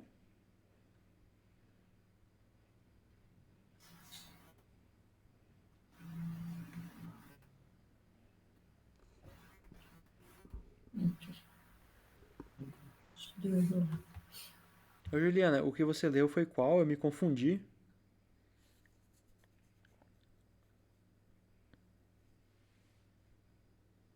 A gente parou em qual verso, gente? Ela leu 7 e o 8. Paramos no 9. Tá bom, então eu vou ler aqui. Assaltam a cidade, correm pelos muros, sobem as casas, pelas janelas entram como ladrão. Diante deles treme a terra, e os céus se abalam, o sol e a lua se escurecem, e as estrelas retiram seu resplendor. Eu já vou emendar o 11 aqui. O Senhor levanta a voz diante do seu exército, porque muitíssimo grande é o seu arraial, porque é poderoso quem executa as suas ordens. Sim, grande é o dia do Senhor e muito terrível, quem poderá suportar? Esse é mais fácil de entender um pouco, né? Do que o capítulo 1. Vamos lá. Primeiro ponto, no verso 1. Tocai a trombeta em Sião e dai voz de rebate no meu santo monte. Perturbem-se todos os moradores da terra, porque o dia do Senhor vem e já está próximo. Olha aqui. Para quando é essa mensagem? Para quando o dia do Senhor já estiver próximo. O que significa tocar a trombeta, dar voz de rebate? Alguém sabe? Isso aí já é se preparar para Anunciar. anunciar para a guerra, né? Exatamente, Diogo. É isso aí mesmo. Quando alguém dava voz de rebate, significava o quê? Era uma trombeta que eles tocavam, que significava o quê? Tinham vigias que ficavam lá para proteger o povo. Quando era tocada essa trombeta, era para o povo se preparar, porque algo muito importante estava para acontecer. Às vezes um ataque inimigo, ou então eles tinham que se movimentar para fazer alguma coisa, tinham que fugir. Alguma coisa muito importante estava acontecendo, e essa voz de rebate era o sinal para isso. E trombeta dá a ideia assim, de que é muito alto para bastante gente ouvir, né? Vocês ouviram o que a Bruna falou ou ficou muito baixo? Ali ficou baixo. Ficou baixo. A Bruna fala de novo. Trombeta dá a ideia de que é um som muito alto, que é para muita gente ouvir. No caso, né, o mundo inteiro. O trombeta é um som muito alto, né? Então a gente vai vendo, por exemplo, da volta de Jesus, que todo mundo vai ouvir. Apocalipse 14 fala que vai ser pregada a cada nação, tribo, língua e povo. O mundo inteiro vai ouvir a mensagem, né? Então, opa, eu fechei o slide sem querer aqui, gente.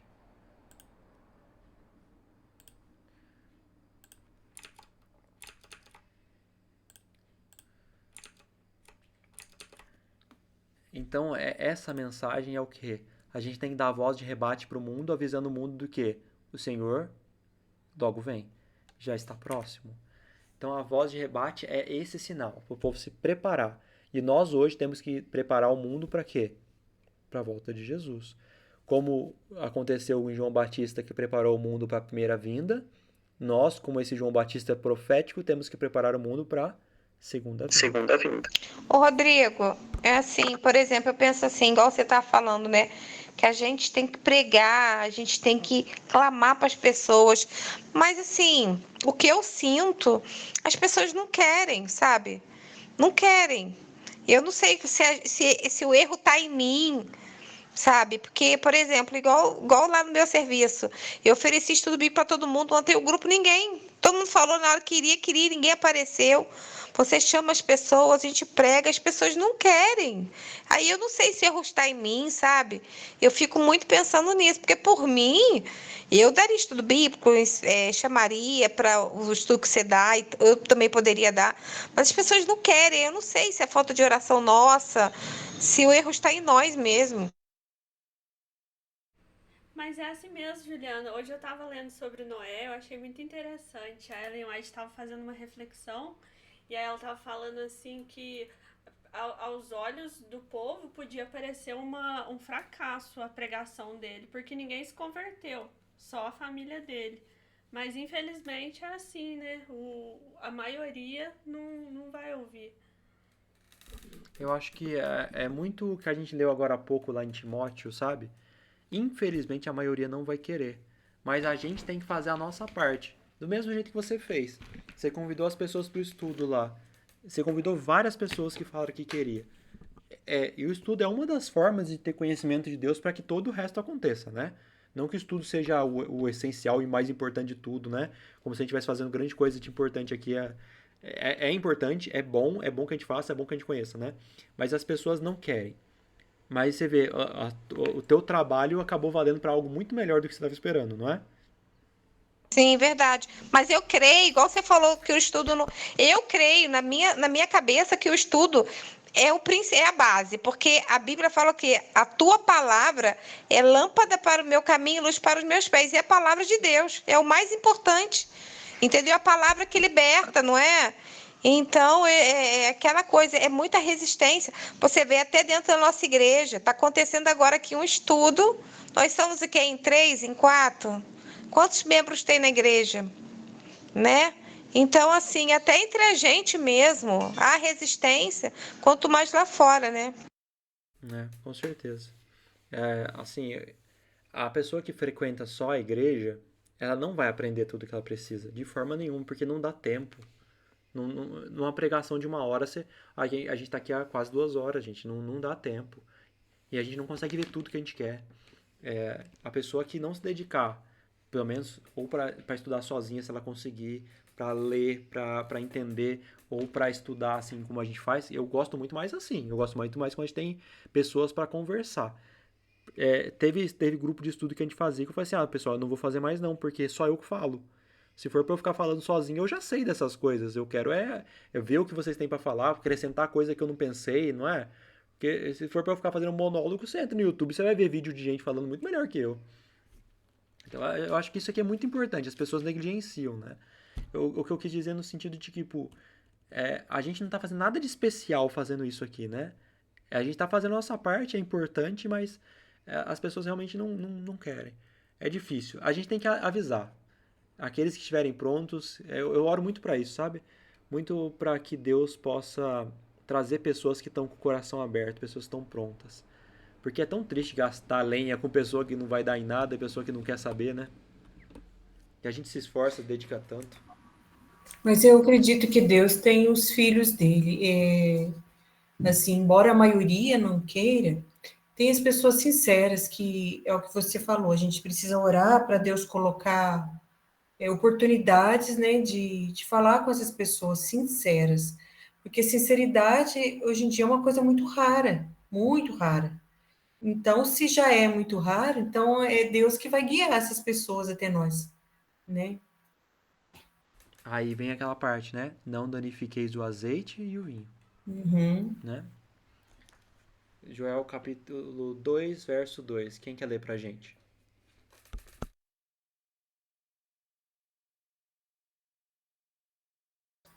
2, verso 2. Tá, aqui tá na tela. Isso aí. Dia de escuridade e densas trevas, dia de nuvens e negridão. Como a alva por sobre os montes, assim se difunde um povo grande e poderoso, qual desde o tempo antigo nunca houve, nem depois dele haverá pelos anos adiante, de geração em geração. Aqui é um ponto que eu gosto muito dessa parte. Porque aqui entra aquela parte que a gente falou, Adriana, que você falou. Não tá dando certo, a gente não tá conseguindo, mas uma hora Deus vai ter que intervir para fazer funcionar. E é essa hora. Porque aqui, ó, dia de escuridade e densas trevas. O mundo tá em trevas, não adianta. Está em trevas.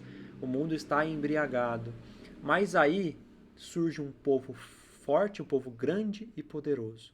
Esse povo grande e poderoso não é grande e poderoso em número, mas é grande e poderoso literalmente em poder e em graça.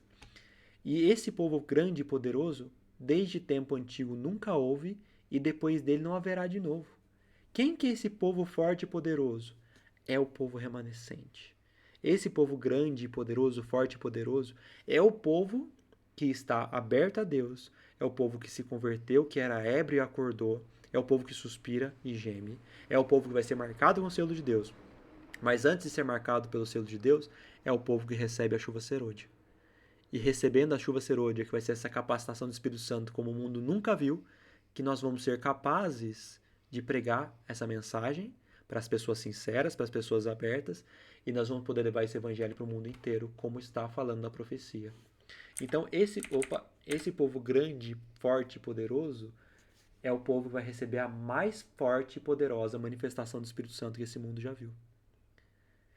Então, a chuva temporã foi o Pentecoste, né? Sim. E agora vai cair a chuva seródia, que você está falando, né? E a chuva serôdia, ela é muito mais poderosa do que a chuva temporã. Nossa, então vai ser uma coisa, né? A gente vai receber uma capacidade, uma capacitação, né? Para pregar o evangelho, né? Nossa, especial. Outra coisa, quero fazer fazer um comentário aqui que não tem nada a ver com estudo, mas eu vou fazer. Eu tô numa luta aqui na minha casa porque tem um centro de macumba do lado da minha casa. E estão tocando tambor numa altura aqui que eu tô me concentrando no estudo porque tá atrapalhando. Vocês acreditam nisso? Vai brincando. É complicado, viu? Eu até falei pro Cláudio, liga a televisão ali para ver se desperta um pouco, porque é assim, tem a minha casa, tem um terreno e tem um centro de macumba, é altíssimo, estão tocando tambor lá. E essas pessoas são, eu tenho, assim, não tenho nada contra as pessoas, eu tenho que orar por elas, né?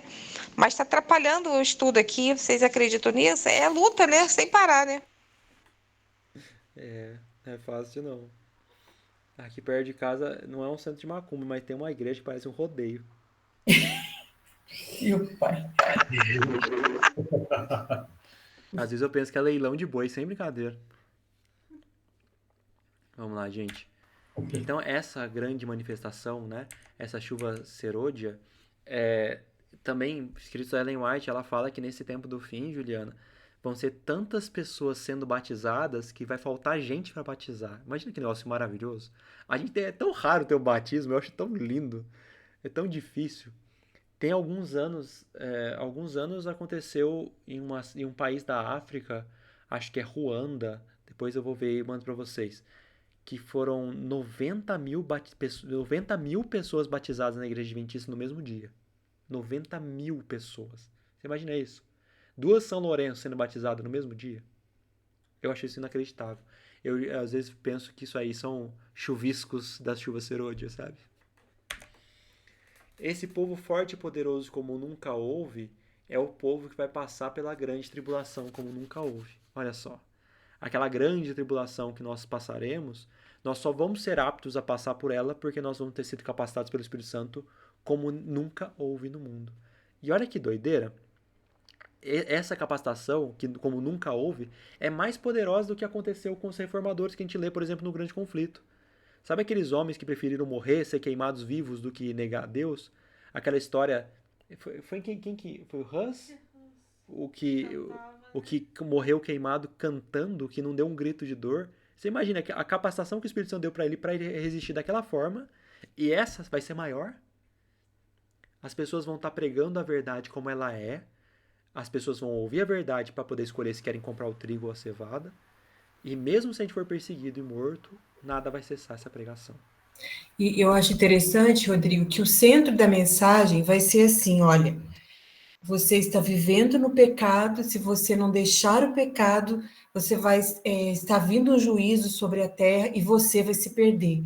E mesmo sendo uma mensagem tão dura, as pessoas vão aceitar. Que foi o que João Batista fez, né? Ele mostrava para as pessoas que elas estavam em pecado, elas se sentiam mal com aquilo e perguntava para ele, o que eu preciso para ser salvo? Então, vai ser isso que vai acontecer. As pessoas vão olhar para nós, e o Espírito Santo vai atuar de tal maneira que as pessoas vão querer saber de nós, o que eu preciso fazer para ser salvo. Eu acho isso espetacular, porque é a mesma mensagem que um dia foi dada por ele, mas que não está sendo dada hoje, mas que vai voltar. É maravilhoso, perfeito. Concordo com tudo que você falou. Com certeza. Diego, Pode falar. esse tipo de tribulação que você está dizendo que se refere aí é o quê? Essa é a grande tribulação que fala em Mateus 24. Vai ser o momento final, a grande perseguição que vai acontecer contra o povo de Deus. Vai chegar um momento ali, quando vai ter o decreto dominical, que o mundo vai se dividir. E Satanás vai fingir ser Jesus, vai aparecer e vai enganar muita gente. E tanto Satanás como essa união das religiões que a gente sabe que vai acontecer, vão incitar o mundo para perseguir o povo que ainda quer ser fiel à Bíblia. Então essa grande perseguição vai ser uma grande perseguição contra o povo de Deus, contra os remanescentes, aqueles que acreditam na Bíblia e que estão pregando essa mensagem, capacitados pelo Espírito Santo. Que no caso, se Deus quiser, seremos nós, né? Podia cair logo essa chuva seródia, né? Para Jesus voltar logo, acabar logo.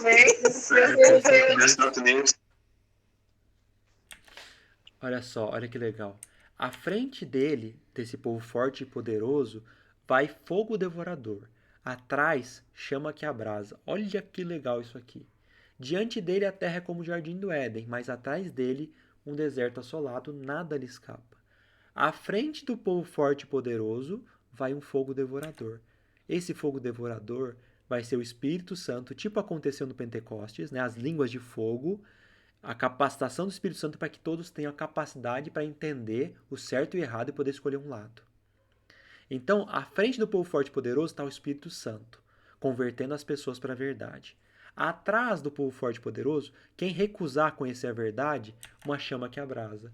Quem recusar conhecer a verdade e entender a verdade e ser capacitado para a mudança, quando Jesus volta, lembra que fala?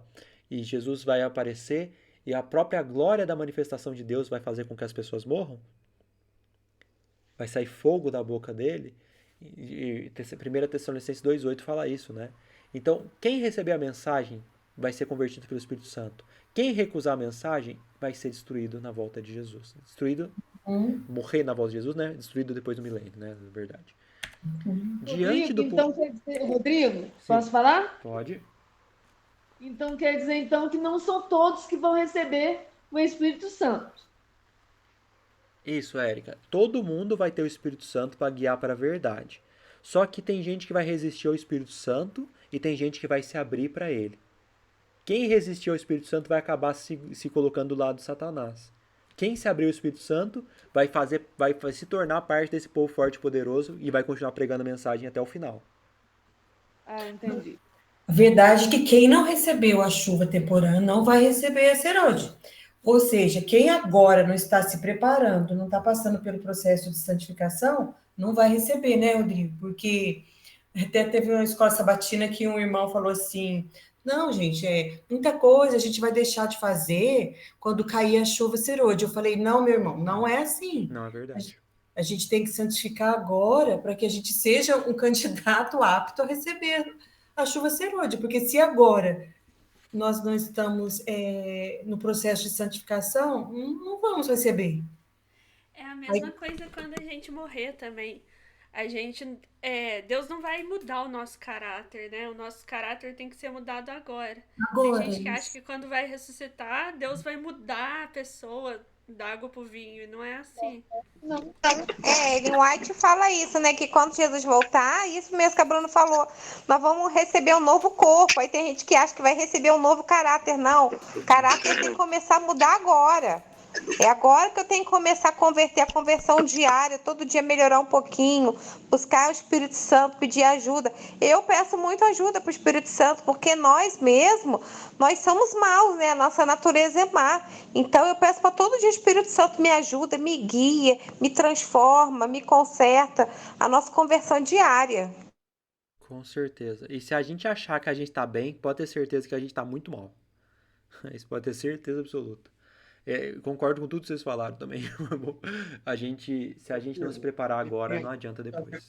Dedicação também de acordo com a pregação do Evangelho também, tem? Ô Pedro, você me desculpa, eu não entendi. Tem a ver com a nossa dedicação e empenho em pregação do Evangelho. Claro, primeiramente na nossa transformação individual e também na pregação do Evangelho, com certeza. Continuando, né? Diante desse povo forte e poderoso, a terra é como o jardim do Éden, mas atrás desse povo forte e poderoso, como um deserto assolado. Olha que legal isso aqui também. Quem aceitar a mensagem que esse povo forte e poderoso está pregando, essa mensagem acontece antes de terminar o juízo, antes de ter o selamento. Ainda há oportunidade para arrependimento. Quem aceitar o arrependimento, quem aceitar a verdade e se arrepender, quem preferir comprar o trigo, abrir mão da cevada, quem preferir deixar de ser ébrio para beber agora do mosto, está sendo encaminhado para quê? Para a vida eterna. Vai ser como o jardim do Éden, a nova terra. Mas quem recusar essa mensagem, um deserto assolado. Quando Jesus volta, fala que as pessoas que forem as ímpias vão olhar para a glória de Deus e vão morrer, vão permanecer mortos por 1000 anos, o deserto assolado que fala em Jeremias 4:23. A terra era um deserto vazio, não havia homem nenhum sobre a face da terra, né? Então, quem aceitar a mensagem, vida eterna. Quem recusar a mensagem, morte eterna. A sua aparência é como de cavalos e como cavaleiros assim correm, estrondeando como cavalos, vêm saltando pelos cimos dos montes, pitando como chamas de fogo que devoram o restolho, como um povo poderoso posto em ordem de combate. Saltando pelos montes é o quê? Nada pode parar a mensagem desse povo forte e poderoso. Não tem nenhum obstáculo humano ou nem mesmo Satanás poderá fazer nada para parar a mensagem que vai ser pregada por esse povo forte e poderoso, capacitado pelo Espírito Santo. Não vai ter mais medo de perder seguidor, não vai mais ter medo de perder membro na igreja. A verdade vai ser pregada acima de tudo. Esse povo forte e poderoso é aquele povo forte e poderoso com a mais forte e poderosa manifestação que o mundo já viu. Fala que é o povo mais forte e poderoso que já existiu e que depois dele não haverá outro povo forte e poderoso como ele. Por quê? Porque é a última mensagem para o mundo. Depois que o mundo aceitar essa mensagem ou recusar essa mensagem, não tem mais pregação do evangelho, não precisa mais disso. Porque Jesus volta e quem aceitou, aceitou, quem não aceitou vai sofrer as consequências. E esse povo é posto em ordem de combate. Quem que põe esse povo em ordem de combate? É o próprio Deus que vai capacitar esse povo para ser colocado em ordem de combate. Mas assim, a gente tem que, como a gente falou, a gente tem que se preparar agora. Tem uma passagem que fala que o Espírito Santo vai fazer a gente lembrar de tudo aquilo que for importante para esses momentos. Mas ele vai me fazer lembrar daquilo que eu já conheço. Ele não vai me fazer lembrar de algo que eu nunca ouvi falar. Então, se a gente se capacitar agora, o que falta vai ser capacitado por Deus depois. Porque a gente não consegue mesmo. A gente não tem a capacidade para fazer o que ele precisa que a gente faça. Mas a nossa parte a gente tem que fazer agora. A gente tem que se preparar agora para estar o melhor possível para quando essa hora chegar. Diante deles tremem os povos, todos os rostos empalidecem. Eu acho muito legal isso. Diante deles quem? Diante do povo forte e poderoso. Quando fala que os rostos empalidecem, isso me lembra dois momentos específicos. Primeiro, quando Moisés desce do Monte Sinai com os mandamentos, fala que a face de Moisés brilhava como um anjo. É assim como Estevão quando estava sendo apedrejado. Quando fala que os rostos empalidecem, isso me passa a impressão do quê? Esse povo forte e poderoso, com a mais forte e poderosa manifestação do Espírito Santo, quando estiver pregando a verdade de Deus, como ela deve ser pregada, a sã doutrina, o povo que não quiser aceitar não vai conseguir olhar para a face dessas pessoas. Então me passa muito, muito, muito forte essa ideia. Não sei se vocês concordam comigo, né? O povo de Deus vai realmente brilhar. Vai brilhar porque vai estar resplandecendo a glória de Deus. E quem não quer fazer parte do povo de Deus e fazer parte do reino de Deus, não vai conseguir olhar para essa luz, né? Correm como valentes, como homens de guerra, sobem muros, cada um vai no seu caminho e não se desvia da sua fileira. Não empurram uns aos outros, cada um segue o seu rumo. Arremetem contra lanças e não se detêm no seu caminho. Assaltam a cidade, correm pelos muros, sobem as casas, pelas janelas entram como ladrão. Tudo isso dá uma ideia de que ninguém se desvia da sua fileira, é porque cada um vai ter sua missão e essa missão vai ser cumprida. A missão do povo de Deus vai ser pregar a verdade de Deus. E essa missão vai ser pregada, muitas vezes até com a nossa própria vida. Quem perder a sua vida por Cristo a achará. Ser fiel até a morte, dar-te-ei a coroa da vida. O evangelho vai ser pregado a cada criatura antes do fim. E muitas vezes nós poderemos ser levados para tribunais, calabouços, para ser mortos em praça pública, assim como aconteceram lá nos reformadores lá atrás, durante a supremacia papal. Talvez isso volte a acontecer. Isso certamente vai voltar a acontecer, mas talvez isso volte a acontecer e aconteça com a gente. Então, se não for pela capacitação do Espírito Santo, a gente não seria apto para conseguir isso. E isso vai ser feito. Diante deles, do povo forte e poderoso, treme a terra, e os céus se abalam, e o sol e a lua se escurecem, e as estrelas retiram seu resplendor. O Senhor, o verso 10 aqui parece muito com Apocalipse 6, né? Quando fala do sexto selo, que fala que a lua, o sol se escurece, a lua aparece como sangue, as estrelas caem e o céu se enrola como pergaminho. Tá vendo como Joel é ligado com Apocalipse? Treme a terra. Eu penso isso aqui muito fortemente como uma grande sacudidura, né? Porque a mensagem vai fazer tremer, primeiro dentro da igreja e depois o resto do mundo. Vai sair muita gente que não devia estar e vai entrar muita gente que devia entrar, né? O escurecimento do sol e da lua, Apocalipse 6:12. Hoje está acontecendo isso. Muitas pessoas estão saindo. E aí tá faltando as pessoas entrarem agora. Sim. Mas aí a gente tem que pensar, as pessoas estão saindo por quê? Porque nós estamos pregando a verdade como deveríamos, ou as pessoas estão saindo porque elas não estão encontrando a verdade na gente? O Senhor levanta a voz diante do seu exército, porque muitíssimo grande é o seu arraial. porque é poderoso quem executa suas ordens. Sim, grande é o dia do Senhor e muito terrível. Quem poderá suportar? Quem poderá suportar? Essa pergunta aparece em Apocalipse 6,17 também. A mesma pergunta. Grande é o dia do Senhor e muito terrível. Quem poderá suportar? Apocalipse 6, 14 a 17 é justamente isso. Jesus está prestes a voltar, né? Os perdidos já foram sentenciados, a porta da graça já se fechou. O céu recolheu-se como um pergaminho quando se enrola, então todos os montes e ilhas foram movidos do seu lugar. Os reis da terra, os grandes, os comandantes, os ricos, os poderosos, e todo escravo e todo livre, se esconderam nas cavernas e nos penhascos dos montes, e disseram aos montes e aos rochedos: Caí sobre nós, e escondei-nos da face daquele que se assenta no trono, e da ira do Cordeiro. Esses são os perdidos, próximo da volta de Jesus. Porque chegou o grande dia da ira deles, e quem poderá ficar de pé? Os perdidos se questionam em Joel: quem poderá ficar de pé? Os perdidos se questionam em Apocalipse: quem poderá ficar de pé? E Apocalipse mesmo vai responder para a gente: quem poderá ficar de pé? Depois dessas coisas vi, eis que grande multidão que ninguém podia enumerar, de todas as nações, tribos, povos e línguas, em pé diante do trono, diante do Cordeiro, vestidos de vestiduras brancas, com palmas nas mãos. Quem poderá ficar de pé? Os remidos do Cordeiro. Um dos anciãos tomou a palavra, dizendo: esses que se vestem de vestiduras brancas, quem são e de onde vieram? E João fala assim: eu não sei, ué. Você vai me dizer.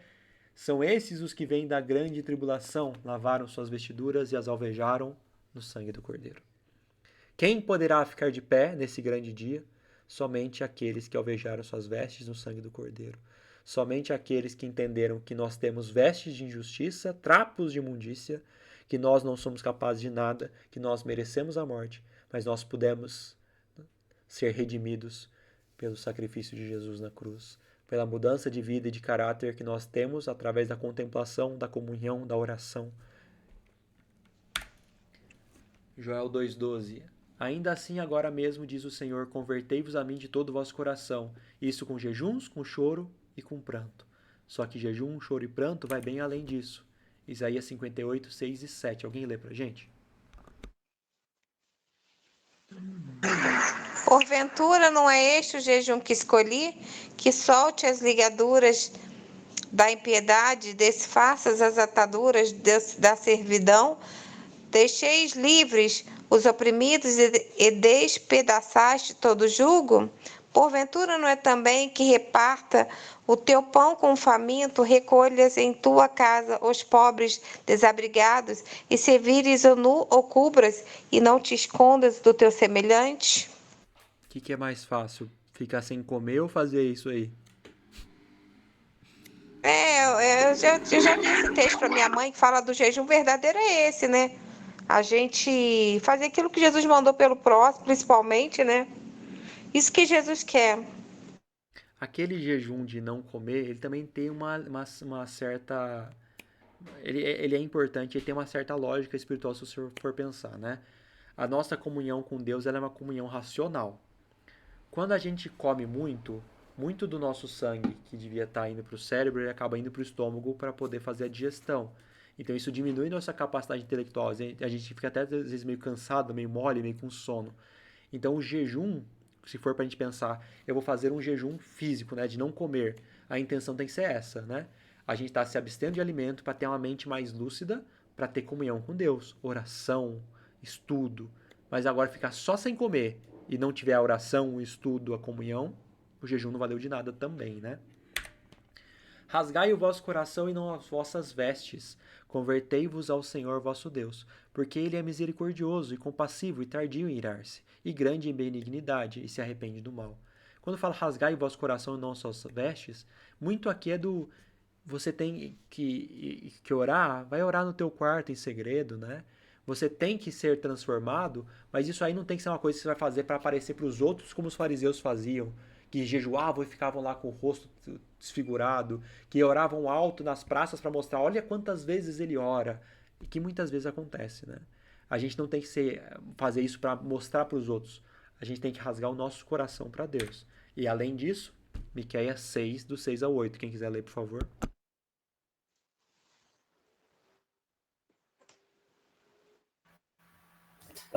6 a 8. Tá aqui. Com quem me apresentarei ao Senhor e me inclinarei ante o Deus excelso? Virei perante ele com holocaustos, com bezerros de um ano? Agradar-se-á ao Senhor de milhares de carneiros, de 10.000 ribeiros de azeite? Darei o meu primogênito pela minha transgressão, o fruto do meu corpo, pelo pecado da minha alma?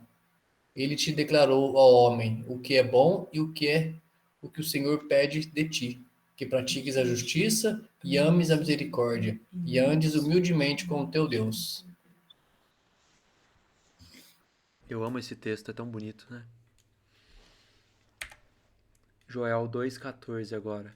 Quem sabe não se voltará e se arrependerá e deixará após si uma bênção, uma oferta de manjares e libação para o Senhor vosso Deus?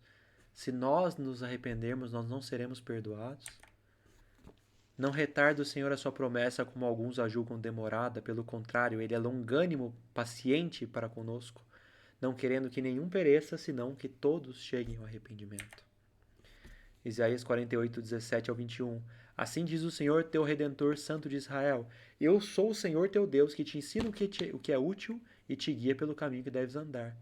Olha o lamento. Ah, se vocês tivessem dado ouvidos aos meus mandamentos, que é um dos principais falsos evangelhos do mundo, uma das principais cevadas, né? Não se importe com os mandamentos de Deus, é a graça. É somente a graça barata, que você não precisa fazer nada e Deus é um louco apaixonado por você que vai te salvar de qualquer jeito, sem transformação, sem mudança de caráter, sem seguir nenhuma das regras dele. Você nem conhece Deus, mas ele vai te salvar só porque você fala que acredita nele. Então seria a tua paz, se vocês dessem ouvidos aos meus mandamentos, como um rio, e a tua justiça como as ondas do mar. Se vocês dessem ouvido aos meus mandamentos, a tua posteridade seria como a areia, e os teus descendentes como os grãos de areia. E aí, me diz, o povo de Deus é numeroso quanto a areia, ou são os perdidos na Apocalipse 20, verso 7? Porque o povo não deu ouvido aos mandamentos. E o seu nome nunca seria eliminado nem destruído diante de mim. Sai da Babilônia, sai do engano, fugi de entre os caldeus e anunciai isso com voz de júbilo, proclamai-o e levai-o até o fim da terra. É a voz de rebate que nós temos que dar para esse mundo. Isso aqui junta com o Apocalipse 18 também, né? Sai dela, povo meu. 15 ao 18 agora. Tocai a trombeta em Sião, promulgai um santo jejum, proclamai uma assembléia solene, congregai o povo, santificai a congregação, ajuntai os anciãos. Isso aqui é a gente se unindo como povo, pregando a sã doutrina, santificando a congregação no sentido de tornar a igreja um local realmente agradável a Deus, reverente, adequado a como ele pede e não como a gente quer.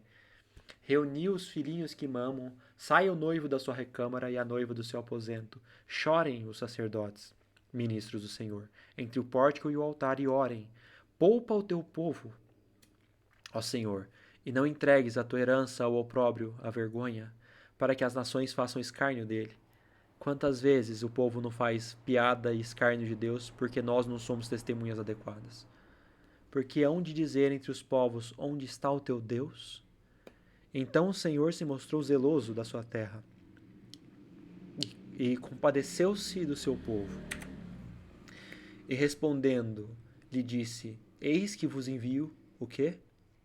O cereal, o vinho e o óleo. Lembram disso aqui? O cereal, a palavra de Deus pura, que estava cara e difícil de achar, ele está enviando para a gente quando ele capacita o povo forte e poderoso. O vinho, o sacrifício de Jesus, que conduz para a vida eterna. E o óleo, o Espírito Santo, que capacita essa obra toda. E não vos entregarei mais a vergonha entre as nações. Mas o exército que vem do norte, isso aqui eu acho que é uma referência até ao rei do norte, lá do Daniel 11, que simboliza o mal, né? O anticristo, o engano, os gafanhotos. Eu o removerei para longe de vós, lançá-lo-ei em uma terra seca e deserta, lançarei a sua vanguarda para o mar oriental e a sua retaguarda para o mar ocidental. Subirá o seu mau cheiro e subirá a sua podridão. Sabe o que é isso aqui? A mentira vai ser desmascarada. E quando a mentira for desmascarada, a mentira vai feder. Todo mundo vai entender o quão grave e o quão errado é esse falso evangelho. O quanto ele é podre e o quanto ele conduz para a morte, para a destruição. A terra seca também é um um vislumbrezinho ali da terra desolada, né? Depois da volta de Jesus. Não temas, ó terra, regozija-te e alegra-te, porque o Senhor faz grandes coisas. Não temais animais do campo, porque os pastos do deserto reverdecerão. Porque o arvoredo dará o seu fruto, a figueira e a vide produzirão com vigor. Alegrai-vos, pois, filhos de Sião, a videira e a vide, né? O sacrifício de Jesus e o Espírito Santo. Alegrai-vos, pois, filhos de Sião, regozijai-vos no Senhor vosso Deus, porque ele vos dará em justa medida a chuva. Qual? Fará descer como outrora a chuva temporã e a chuva serôdia. A chuva temporã foi a do Pentecostes e a serôdia é a que vai capacitar o povo forte e poderoso, como nunca houve. As eiras, essa parte eu acho maravilhosa. Tava difícil de achar a verdade, né? E hoje no nosso mundo tá difícil de achar a verdade. Mas quando o povo forte e poderoso for capacitado, as eiras se encherão de trigo e os lagares transbordarão de vinho e de óleo. A verdade vai transbordar nesse mundo e só não vai conhecer a verdade quem não quiser. Restituir-vos-ei os anos que foram consumidos pelo gafanhoto, pela mentira, migrador, pelo destruidor, pelo cortador, o meu grande exército que enviei contra vós outros. Abacuque 2,14. Pois a terra se encherá do conhecimento da glória do Senhor, como as águas cobrem o mar. E se não fosse pelo Espírito Santo, gente, a gente não conseguiria fazer isso. Comereis abundantemente e vos fartareis, e louvareis o nome do Senhor, vosso Deus, que se ouve maravilhosamente convosco, e o meu povo jamais será envergonhado. Sabereis que eu estou no meio de Israel, e que eu sou o Senhor vosso Deus, e não há outro. E o meu povo jamais será envergonhado. Quando ele fala que vai restituir os anos consumidos, né? É que toda mentira ensinada por milênios, 6.000 anos de mentira, vai ser desmascarada. Toda essa fome espiritual vai ser satisfeita para aqueles que forem sinceros e abertos. As eiras vão se encher de trigo, da verdade, do vinho e do Espírito. O Senhor será nosso professor, toda a verdade vai ser revelada através da capacitação do Espírito Santo. E nós finalmente deixaremos de envergonhar a Deus e de sermos envergonhados nesse nosso mundo.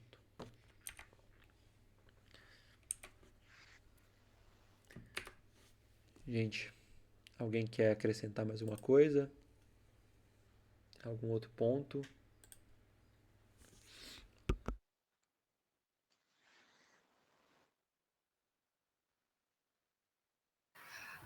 Eu queria só contribuir com um texto que eu gosto bastante do Patriarcas e Profetas. Não, perdão, do Desejado de Todas as Nações, que fala assim, esse é um texto para a gente pensar assim no nosso papel hoje, né, na igreja, né, das coisas ruins que estão acontecendo. Fala assim, olha, Deus não manda mensageiros para lisonjear o pecador, não transmite mensagem de paz para embalar os não santificados numa segurança fatal. Mas, ao contrário, ele depõe pesados fardos sobre a consciência do malfeitor e penetra na alma com setas de convicção. Os anjos ministradores apresentam os terríveis juízos de Deus para aprofundar o sentimento de necessidade e instigar o brado. Que devo fazer eu para me salvar? Então a mão que humilhou até o pó ergue o penitente. A voz que repreendeu o pecado e expôs a vergonha, o orgulho e a ambição, indaga com mais terna simpatia. Que queres que eu te faça? Eu acho isso aqui espetacular. Maravilhoso. Maravilhoso, né? Depois você manda para a gente no grupo esse texto, Adriana. Gostei muito. Sim, eu mando, né? Deus falando, é o que o Rodrigo falou. Nós temos na igreja, a gente tem que sair feliz o dia que alguma palavra for dura para nós, porque é o Espírito Santo que está mexendo na terra do nosso coração, né? Para sacudir alguma coisa ali dentro. É muito bonito Com isso aqui. certeza. Ô, Rodrigo, tem como adicionar eu com Pedro num grupo aí, por favor? Então, Érica, esse foi o último dia que a gente fez.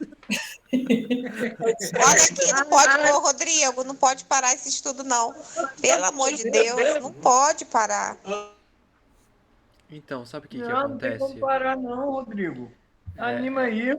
É que eu tô precisando de tempo pra estudar umas coisas e tá fazendo diferença pra mim, sabe?